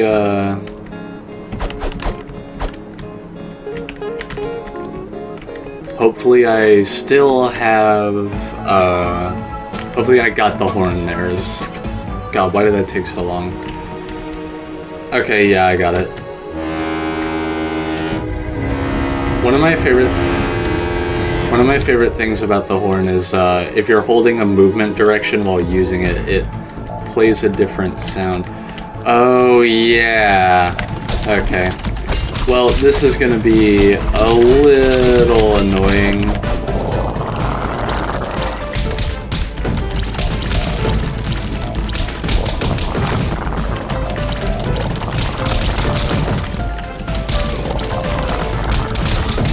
This level is insanely flooded, I forgot. So I'm gonna try to use my magic to bypass a lot of the movement while being able to deal with the fish guys.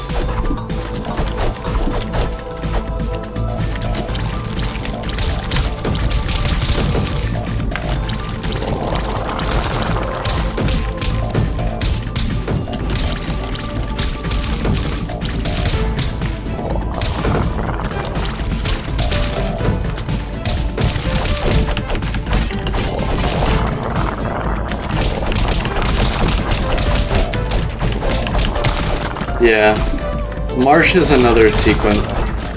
Some of these later levels have, I don't know, the water is kind of just an inconvenience at best, so it's not really, it's not really that bad.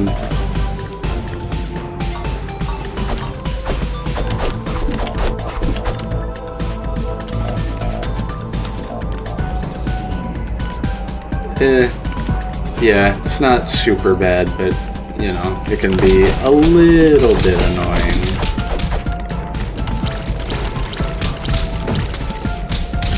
Definitely gonna try to use my magic for most of my abilities though, because I I'm genuinely the fish are some of the more annoying enemies.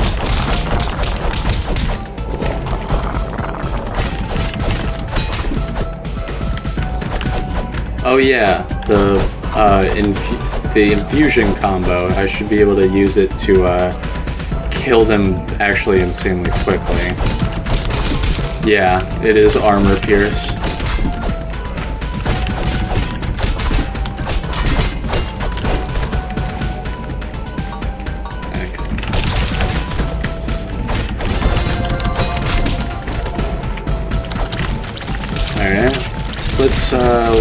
Let's even the playing field a little bit.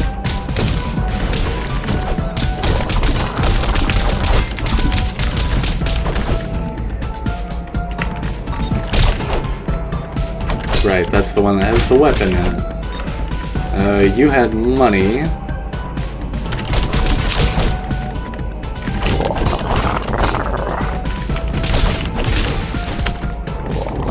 Alright, buddy, if you're gonna be like that, you need to just get the fuck out of here.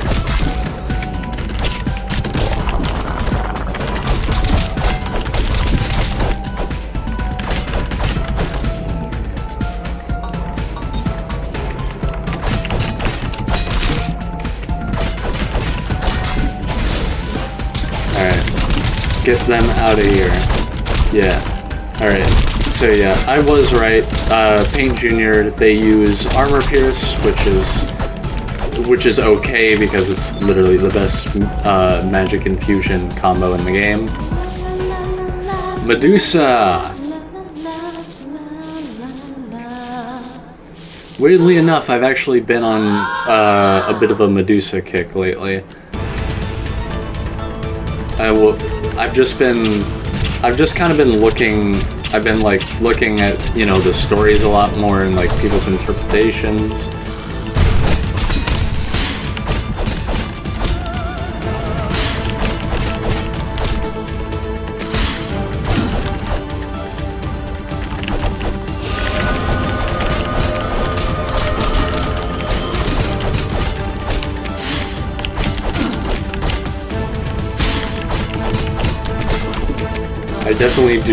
I definitely don't think the way I fight this boss is the way you're supposed to, but oh well.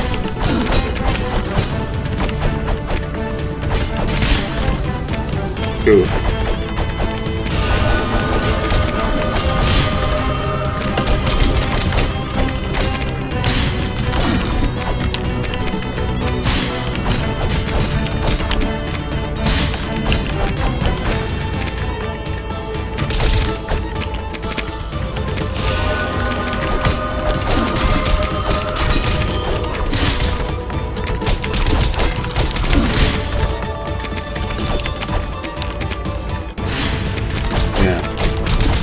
I think oh yeah.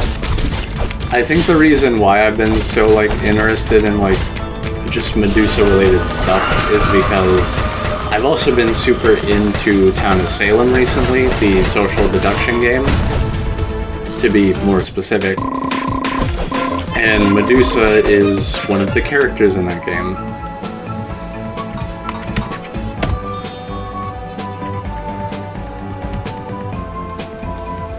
Full Moon. Alright, we're getting into the Paint Junior splash attack will be very, very helpful here. Oh! Speaking of Medusa, this actually makes me think. So, kind of related to the Medusa thing, something else, the Wednesday Addams show. I just remembered it because there's one of the major characters is a Gorgon.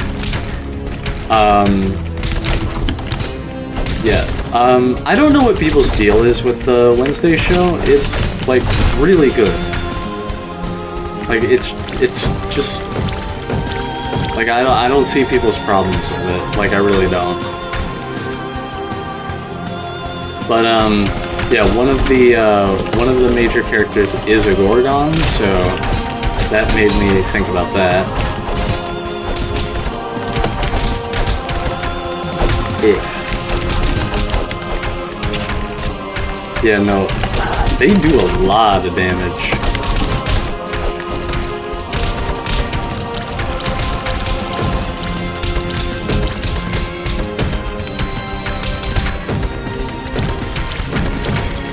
I'm gonna have to actually like genuinely be careful in this level because pretty much everything actually does like a ridiculous level of damage to me.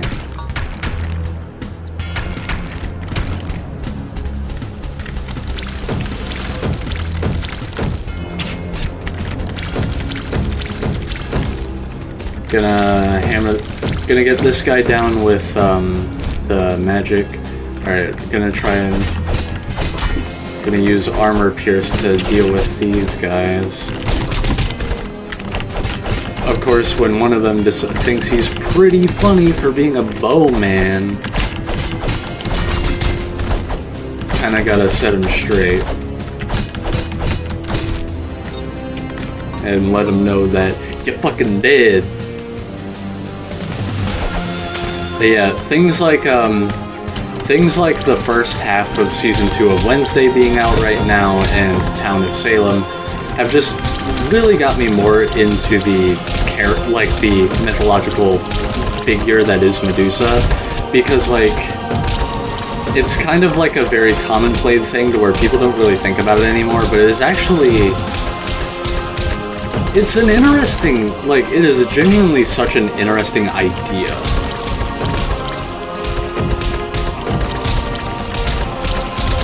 And I'm surprised for all of the interpretations of Medusa that have existed in media. I haven't seen, like, a lot of them still follow pretty much most of the same principles. I haven't seen, like,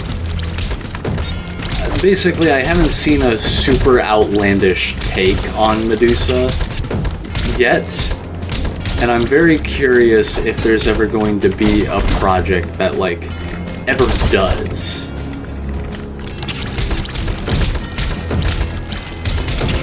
Like, something that just, like, takes the idea of Medusa, but, like, really twists, it twists the ingredients of the formula into, like, a different product. I guess is the best way to put it. Like, for example, I don't know. I don't know. It's hard to explain what I'm saying. I think is like with just words.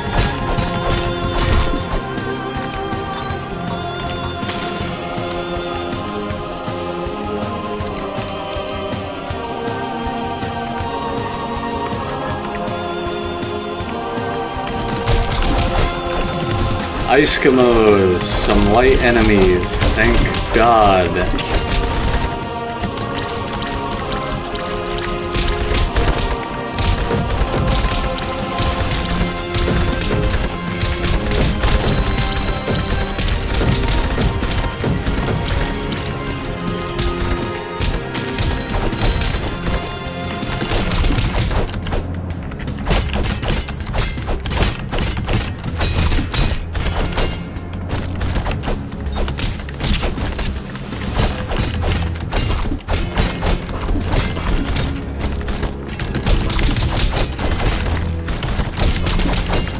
Yeah, no. I don't know, just like, the idea of I guess the best way I can explain it is like, the formula you have for Medusa is a woman who's a monster, who's like, if you stare into her eyes, you get killed by being, petrified, or, so like, something that like takes the concept of that and like really just kind of evolves it or plays with it in a different way, something. I think probably the most creative... No, wait, that was the Hydra, damn it. There's a movie that took like a weirdly like sci-fi approach to Greek mythology, and a lot of the takes on the monsters were like, it's such a weird thing to think about when I say that sentence, but a lot of the takes on the monsters were actually like really interesting.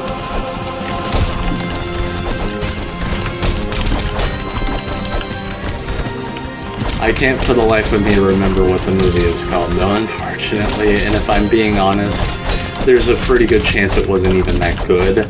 But the takes on the monsters were really well done. Yeah, I don't know how to convey what I'm thinking of other than that. Like, I don't know, maybe something like instead of like, I don't know, turning people to stone, it's some sort of like, it's a more unique take, like, I don't know, a really fast-acting fossilization or something. Just something a little more unique, or combining Medusa with, like, another element. I don't know. I'm considering Pikmin as one of my favorite games of all time, along with Pressure. You probably gathered that I'm just super into very, like, deep lore-rooted monsters. Or creatures in general. Like, just creatures or monsters with, like, very deep lore is something that, like, it captivates my interests. I don't know why. Something about, like, the thrill of finding out the story, I guess. Anyway, we've made it to Snow World now, which has one of my favorite background music tracks in the game. Castle Crashers is a game where I have probably actually genuinely listened to the full soundtrack in detail several times, and Winter Bliss is actually just easily one of my favorites.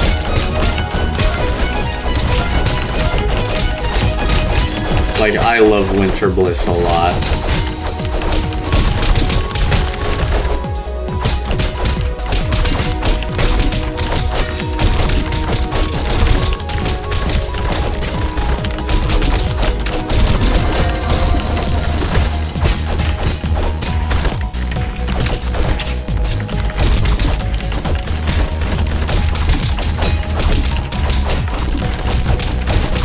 Yeah.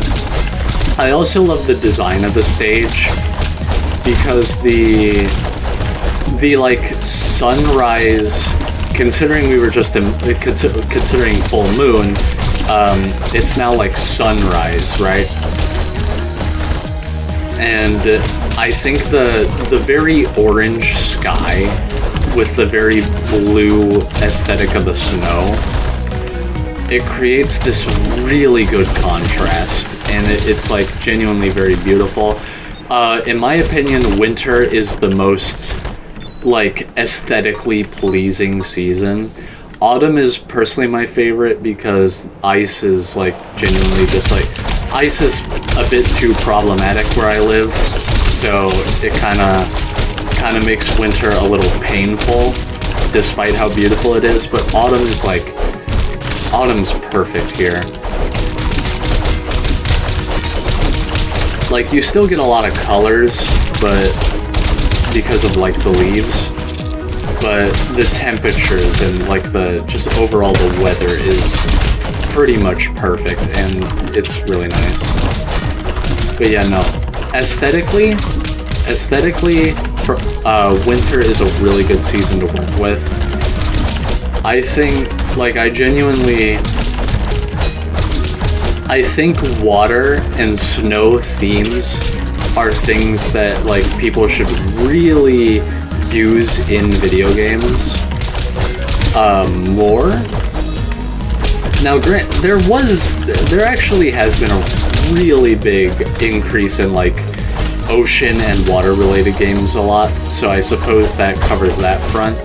But like, snow, I feel like, is a very underrated like theming for a game. Like, if there's a video game that's like either taking a spin on a genre, if there's a game that, well, actually, yeah, if there's a game that's taking a spin on a genre, I'd say like we really need to, if it hasn't been done in the genre before, or even if it has, try to play with it a little bit. Work with snow as a theme, because at least if there's multiple maps or levels to it, use snow for one of them, because I think it's super underrated. I think people really like just utilizing weather in advanced capacity.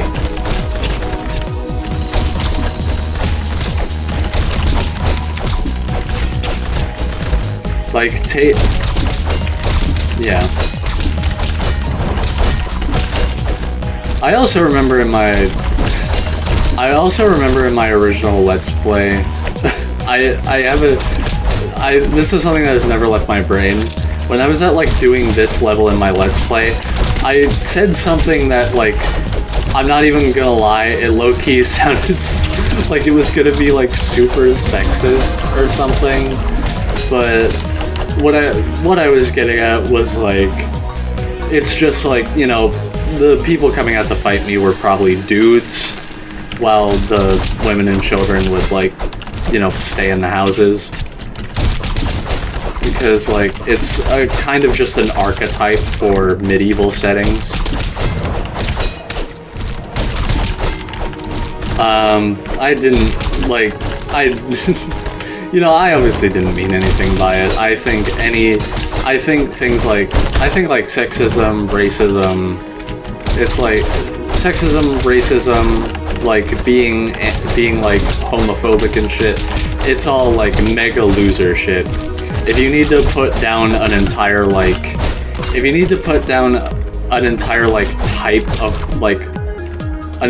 type of person based on, like, things that are beyond their control, it's like, how much of a loser do you have to be, you know?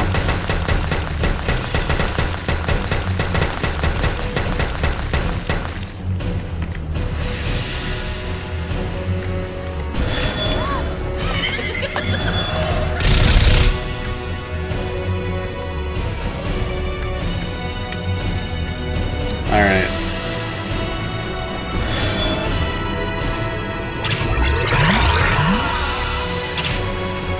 Hero.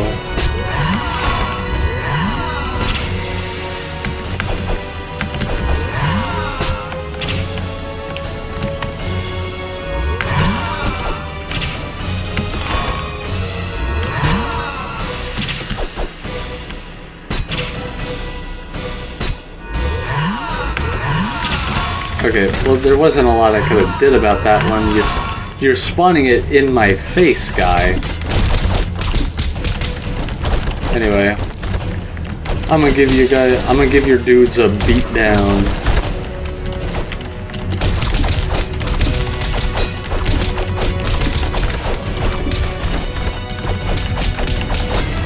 Yeah, no, the weird ass like just wild random thing I went on about in the Snow World level. Just like, I don't know, it just, looking back on it, it was really funny.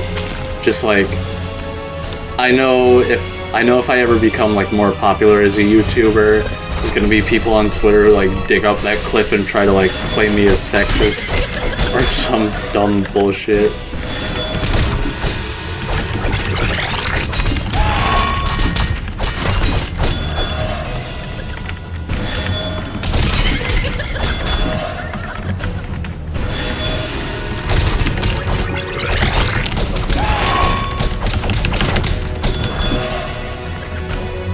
But yeah. Anyway, we're on Frost King, who is the third major milestone boss, and probably the most annoying, along with Corn Boss.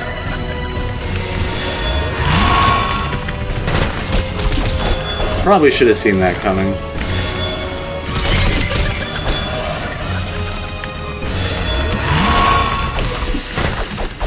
Yeah.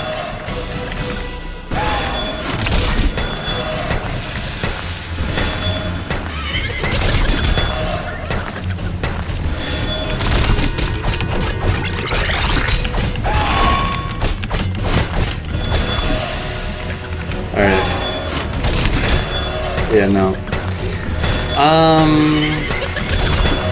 Yeah.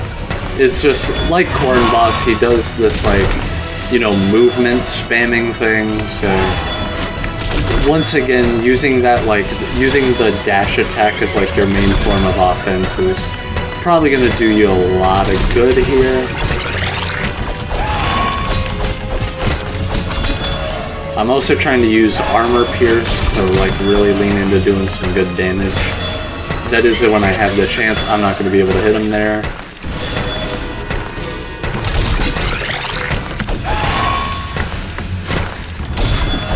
Had to kind of wage my bets with what was going on there.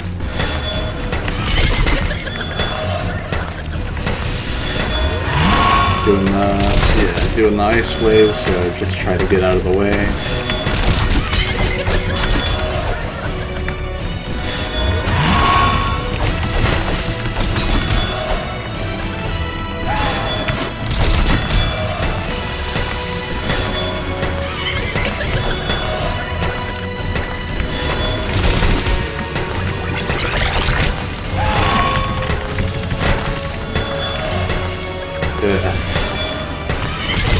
Just overall, yeah, that was just an annoying time for him to use that attack.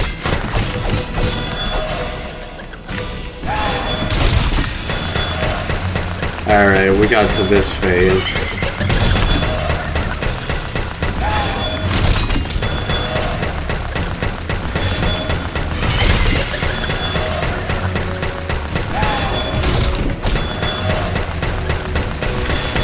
Yeah. Similar to the break point in the Corn Boss, this is when being able to, like, use the dash attacks effectively is just going to do you a lot of good.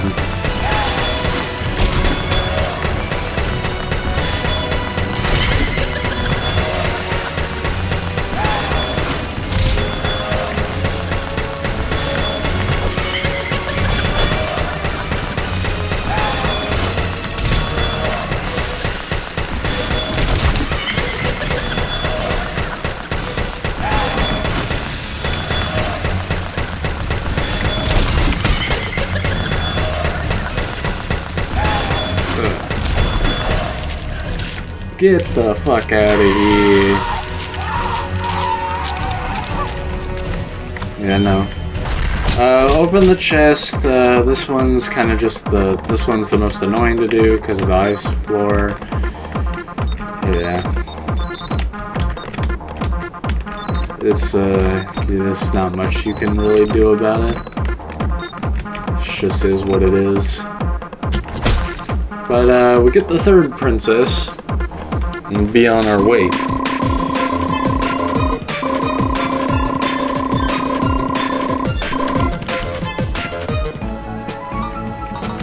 I'm gonna... I really just want to show off the magic jump. Let's see. We saw it earlier. It looked like the... Yeah, I was right. The painter boss... The painter boss emerges on the ground and throws Junior up. That's one of the... I think that's actually, like, my new favorite magic jump in the game. Oh, and Painter himself also just has a really heavily redone design. They did Painter as well. I mean, that makes sense. It's literally Painter Boss Paradise DLC. It's just, you know, it's mostly the playable characters that have gotten the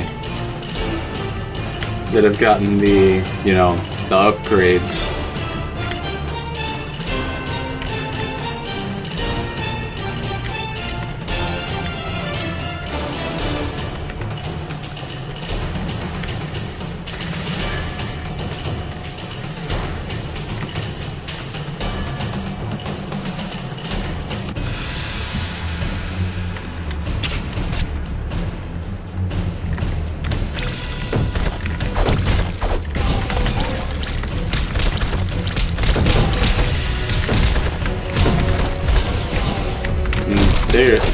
They're actually really on my ass.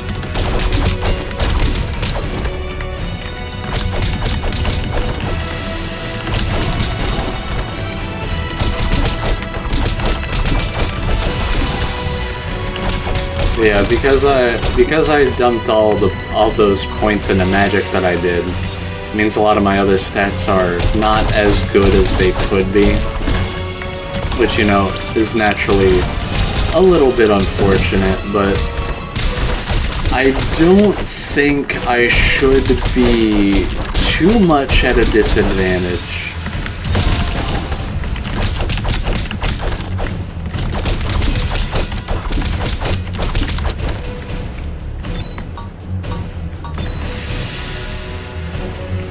I think my stats are still balanced enough to be able to work with what we have here.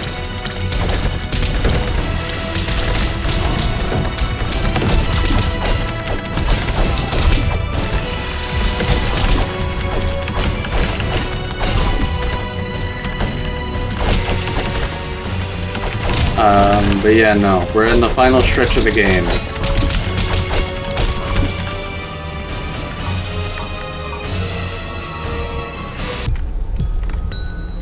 I really wish the map had a checkpoint in this room, because when I wanted to refight Painter, Undead Cyclops, or Necromancer as a kid, having to go through the actual full interior like really annoyed me. Oh, I think a lot of the stuff in this room is updated. I'm in your castle.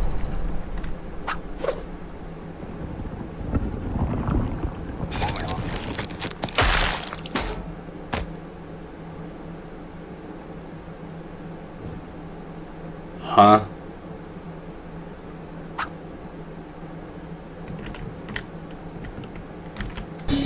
Huh. Okay.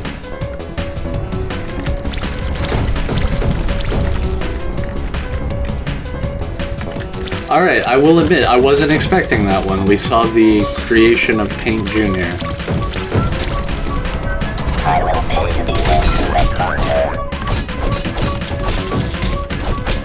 Oh, wait. Oh, shit. Was that an updated painting? Fuck. Was that a new painting?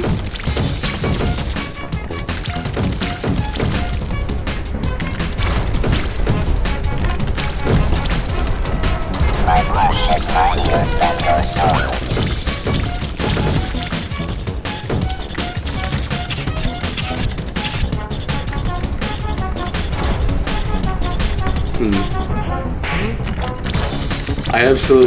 I love the Painter's boss theme though. Oh, and similar to how mine explode into paper, the paintings now explode into globs of paint. I really love this DLC. I think it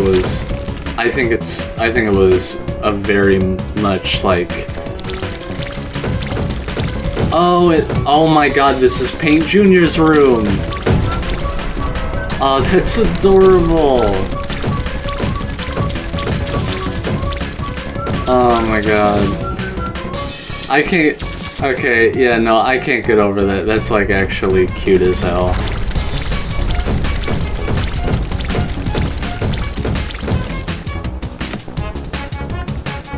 Yeah, no.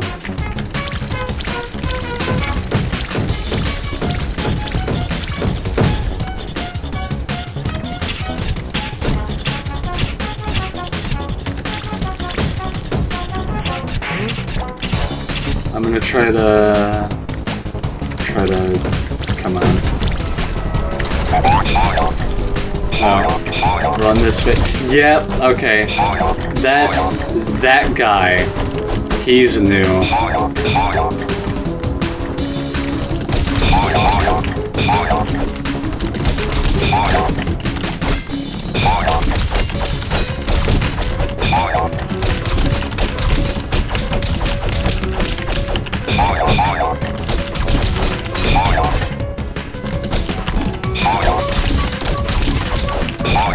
Yeah, no, that fucking thing is ugly, Jesus Christ.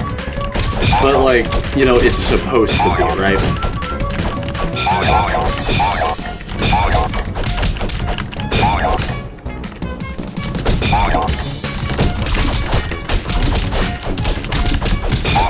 It must have been something I ate. Oh, and you can see the fruit in his mouth. Okay. That's pretty. Oh. Oh. His clothes like splattered underneath the chest and... Oh, there goes Junior.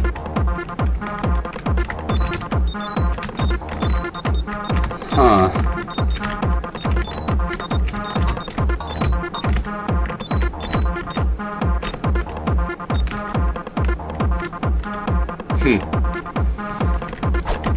Yeah, no, the remastered Painter's Room, including like a little like drawing room for Paint Juniors.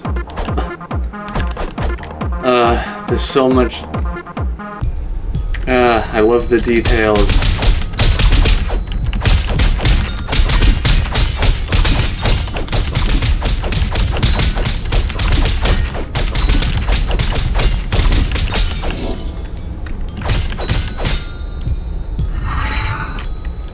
Anyway, that was... I genuinely did not know that Painter was also going to get, like, that insane revamp. I mean, thinking about it now, it makes a lot of sense. But, like, that was so well done. I absolutely love that.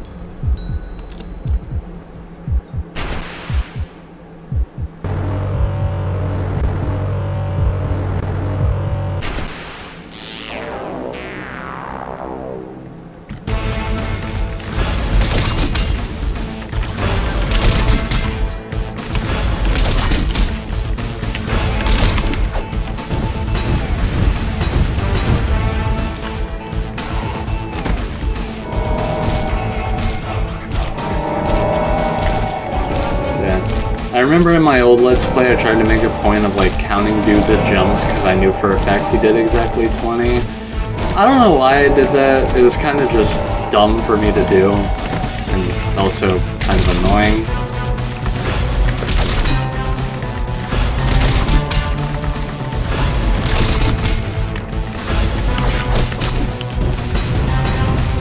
Anyway, let me block your fireballs with my sheet of paper. Anyway, this skeleton in the back, if you remember, is the dragon we slayed in Lava World.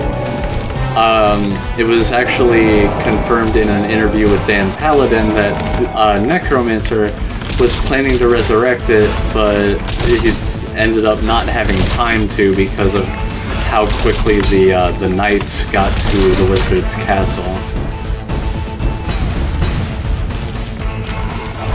And it's also, when we get to the Necromancer, I'm going to have a little more to add on to that.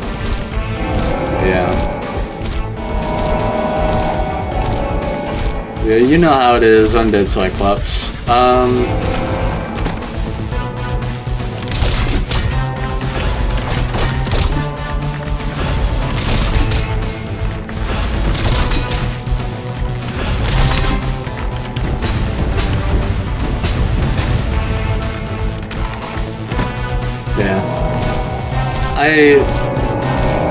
I mean, it makes... Yeah. Oh yeah, the Cyclops boss theme. Also one of my favorite tracks in the game. I love it.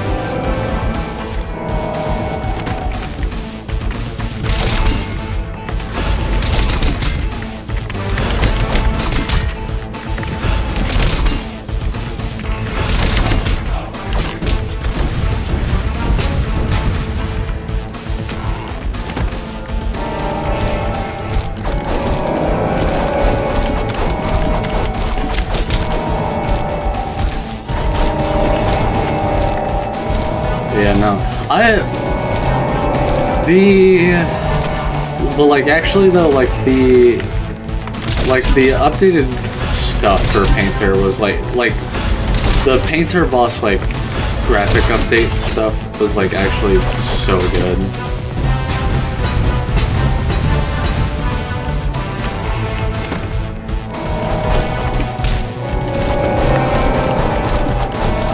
Yeah.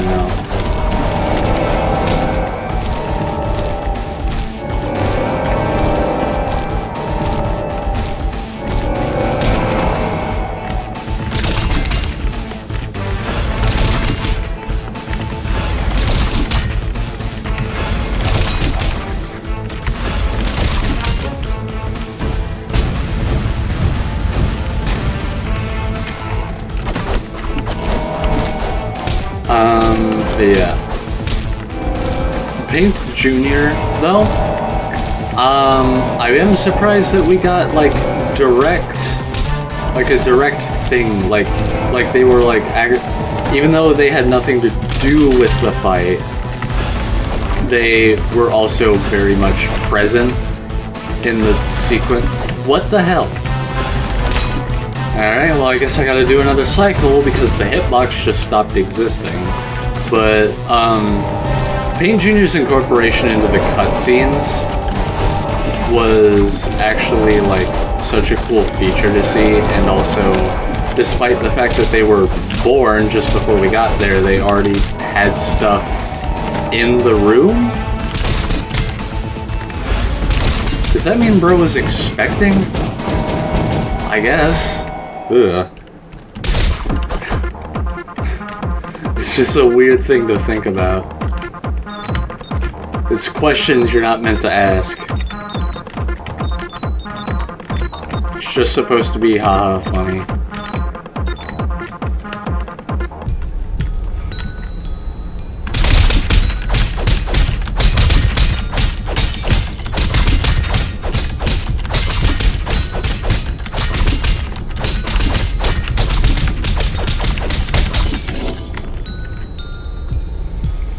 Yeah. Now that we're about to get into Necromancer, this brings me to the other point I was talking about. In the interview that I brought up, another thing... Okay, you know what? I kinda lied earlier. Necromancer's theme is my favorite boss theme in the game, but like... It almost feels cheating to say it, you know? Like it is so cheating to say it. Yeah, no. Something else that was brought up when it comes to Necromancer's magic. In the interview with Dan Paladin, so Necromancer's magic functions entirely off of 2 lives, which means that anyone he revives that you kill is permanent. Like, his magic will not work on them anymore. However, this also means Necromancer has 2 lives, which means Necromancer is still alive, and in the interview, when presented with the question, Dan's response with a yes was so quick and confident. It almost felt like too quick and confident. Like it felt like, you know, like it raises the question of like, why was he so ready for the question? You know? I'm not saying we're going to get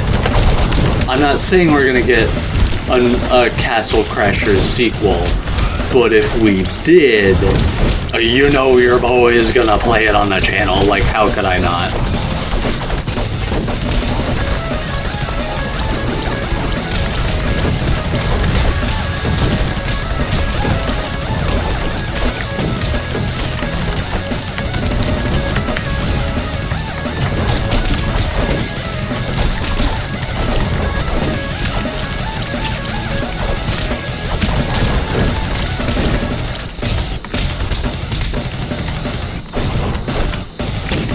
In actuality, though, even though there's really no reason to say that even though there's absolutely no confirmation of the fact, if we were to get a Castle Crashers sequel, like, you know I'm gonna be playing it. Like, how, like, come on, man. You think I'm just gonna not? It would be really cool, though. Alright, Necromancer himself.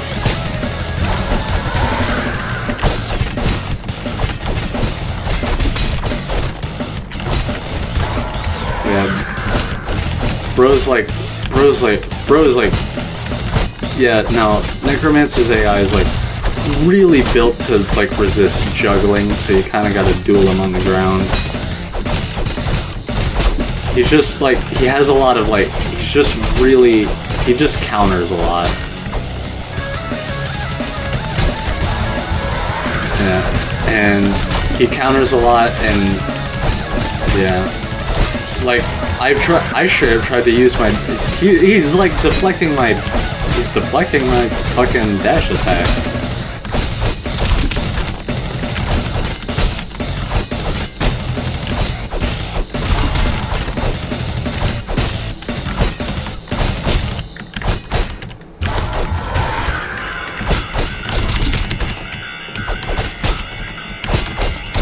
You know I can't resist trying.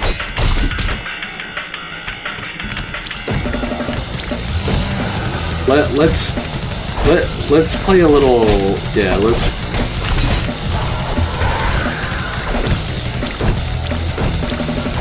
Come on, let's let's give him a little taste of the creativity. Creativity, behold, the arch enemy of the arch nemesis of the modern world.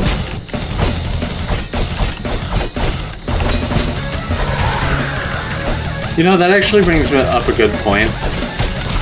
The whole joke there is like,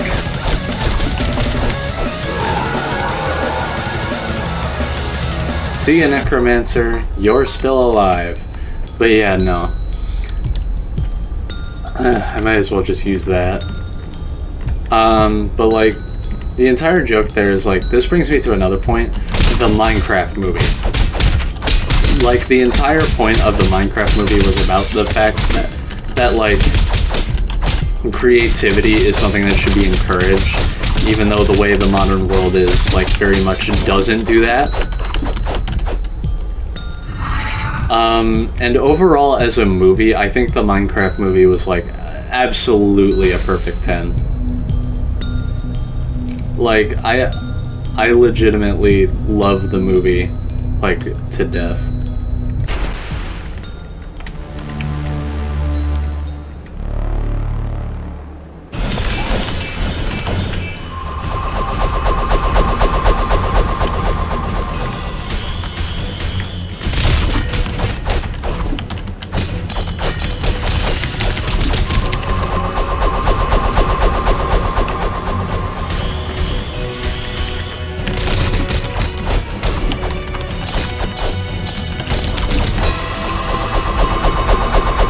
Anyway, we've reached the final battle. We're almost done with Paint Jr.'s quest.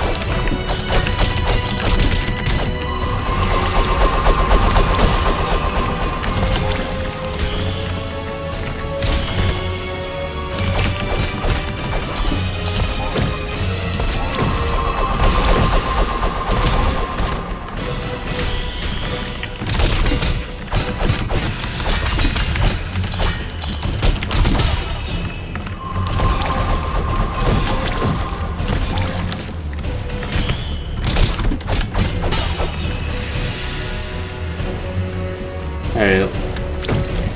Okay, so it actually does count as magic like it should.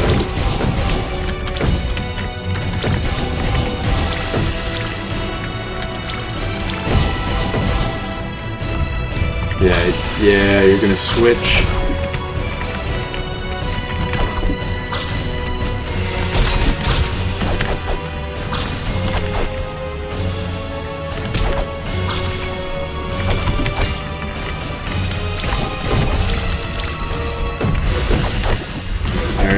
Now just basically the test of just juggle. Admittedly not doing as well, but you know. Yeah, no, I love the Minecraft movie. I also love the FNAF movie. Lately there's a lot of movies that have just been getting a lot of flack for like literally no reason. People taking them as like as seriously as a national emergency.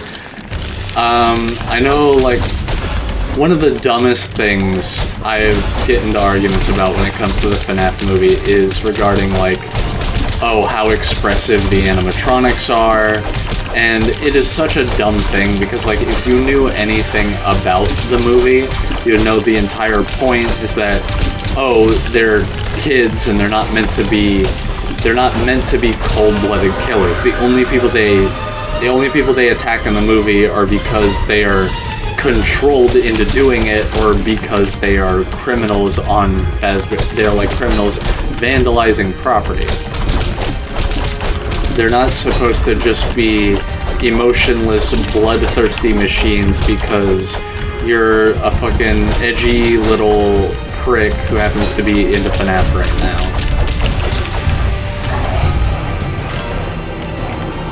If you want like the bloodthirsty demon route, you just play T-Jock instead. Like that's where you can get that shit.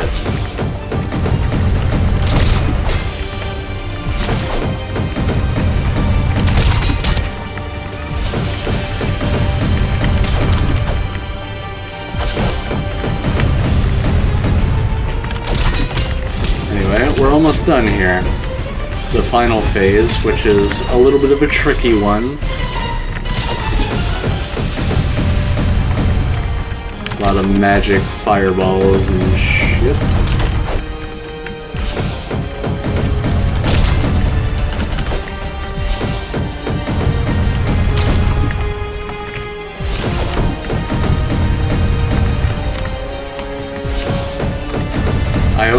You gotta keep moving because of the way the attacks work.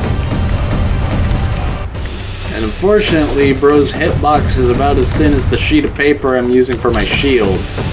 So I keep fucking missing him.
I wanna win the final strike with a painting.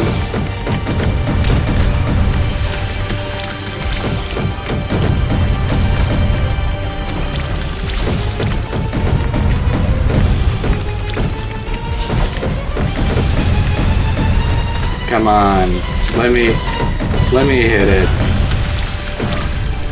There we go.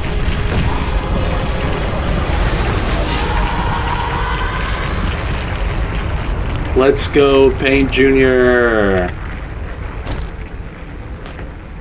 Paint Jr. Adventure. Yeah, no, Paint Jr. is a really fun character. The magic is like, even though the splash and the projectile both utilize the drawings, I mean, it makes sense because it mirrors the painter's paintings, and even then they have different properties. The splash ones are spawned at random positions and they do weaker damage, but they're able to like pierce enemies. Meanwhile, the projectile ones always explode on hit, but they do a lot more damage. And then having armor pierce is really good because it's the best infusion in the game. And then Paint Jr. easily has the best magic jump, which is the painter boss appearing from the ground and throwing him up. Or them up. I keep doing that. If anything, yeah, we've seen that like whatever the two painters are, they're clearly like genderless beings. So yeah. Yeah, no. Yeah. Playing through the game again, especially with playing through the game again and seeing all like the graphics, it's just like all the characters and stuff, everything that was updated, all just looks really good. There's like 5 or 6 enemies that really got a glow up out of it. That being the skeletons, ninjas, royal guards, Saracens, yeah. There's like, I went over them like a bunch of times throughout the Let's Plays, and you know which ones they are.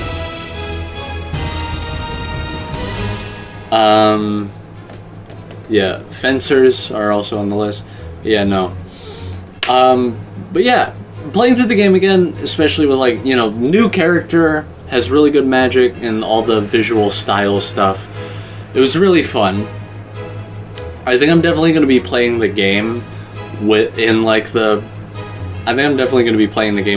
fresh graphics on pretty much all the time, because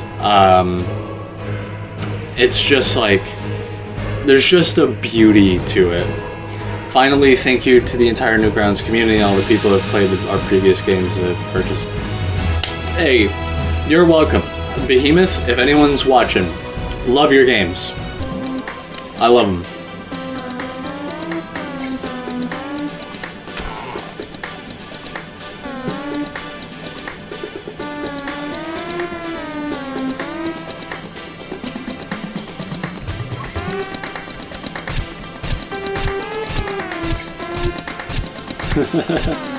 Yeah, the thief shooting the wizard.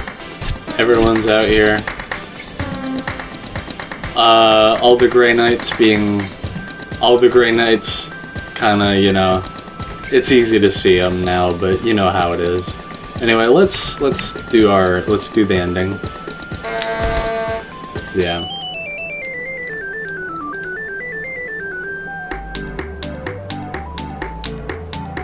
Yeah, you know how it is. The ending of Castle Crashers and all that. Yeah, no, this was super fun to do. I don't know what I'm gonna do next. I'm working out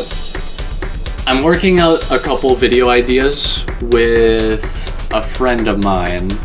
It's just a matter of both of us being available to do the idea. It'll be a new guest to the channel that none of y'all have seen before. But aside from that, not entirely sure what I'm gonna do next, but with the Painter Boss Paradise DLC coming out, I really wanted to do this.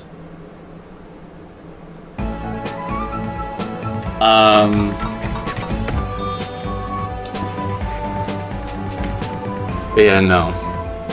With that being said, though, I think we've wrapped up here. I'll see y'all another time. Bye, everyone!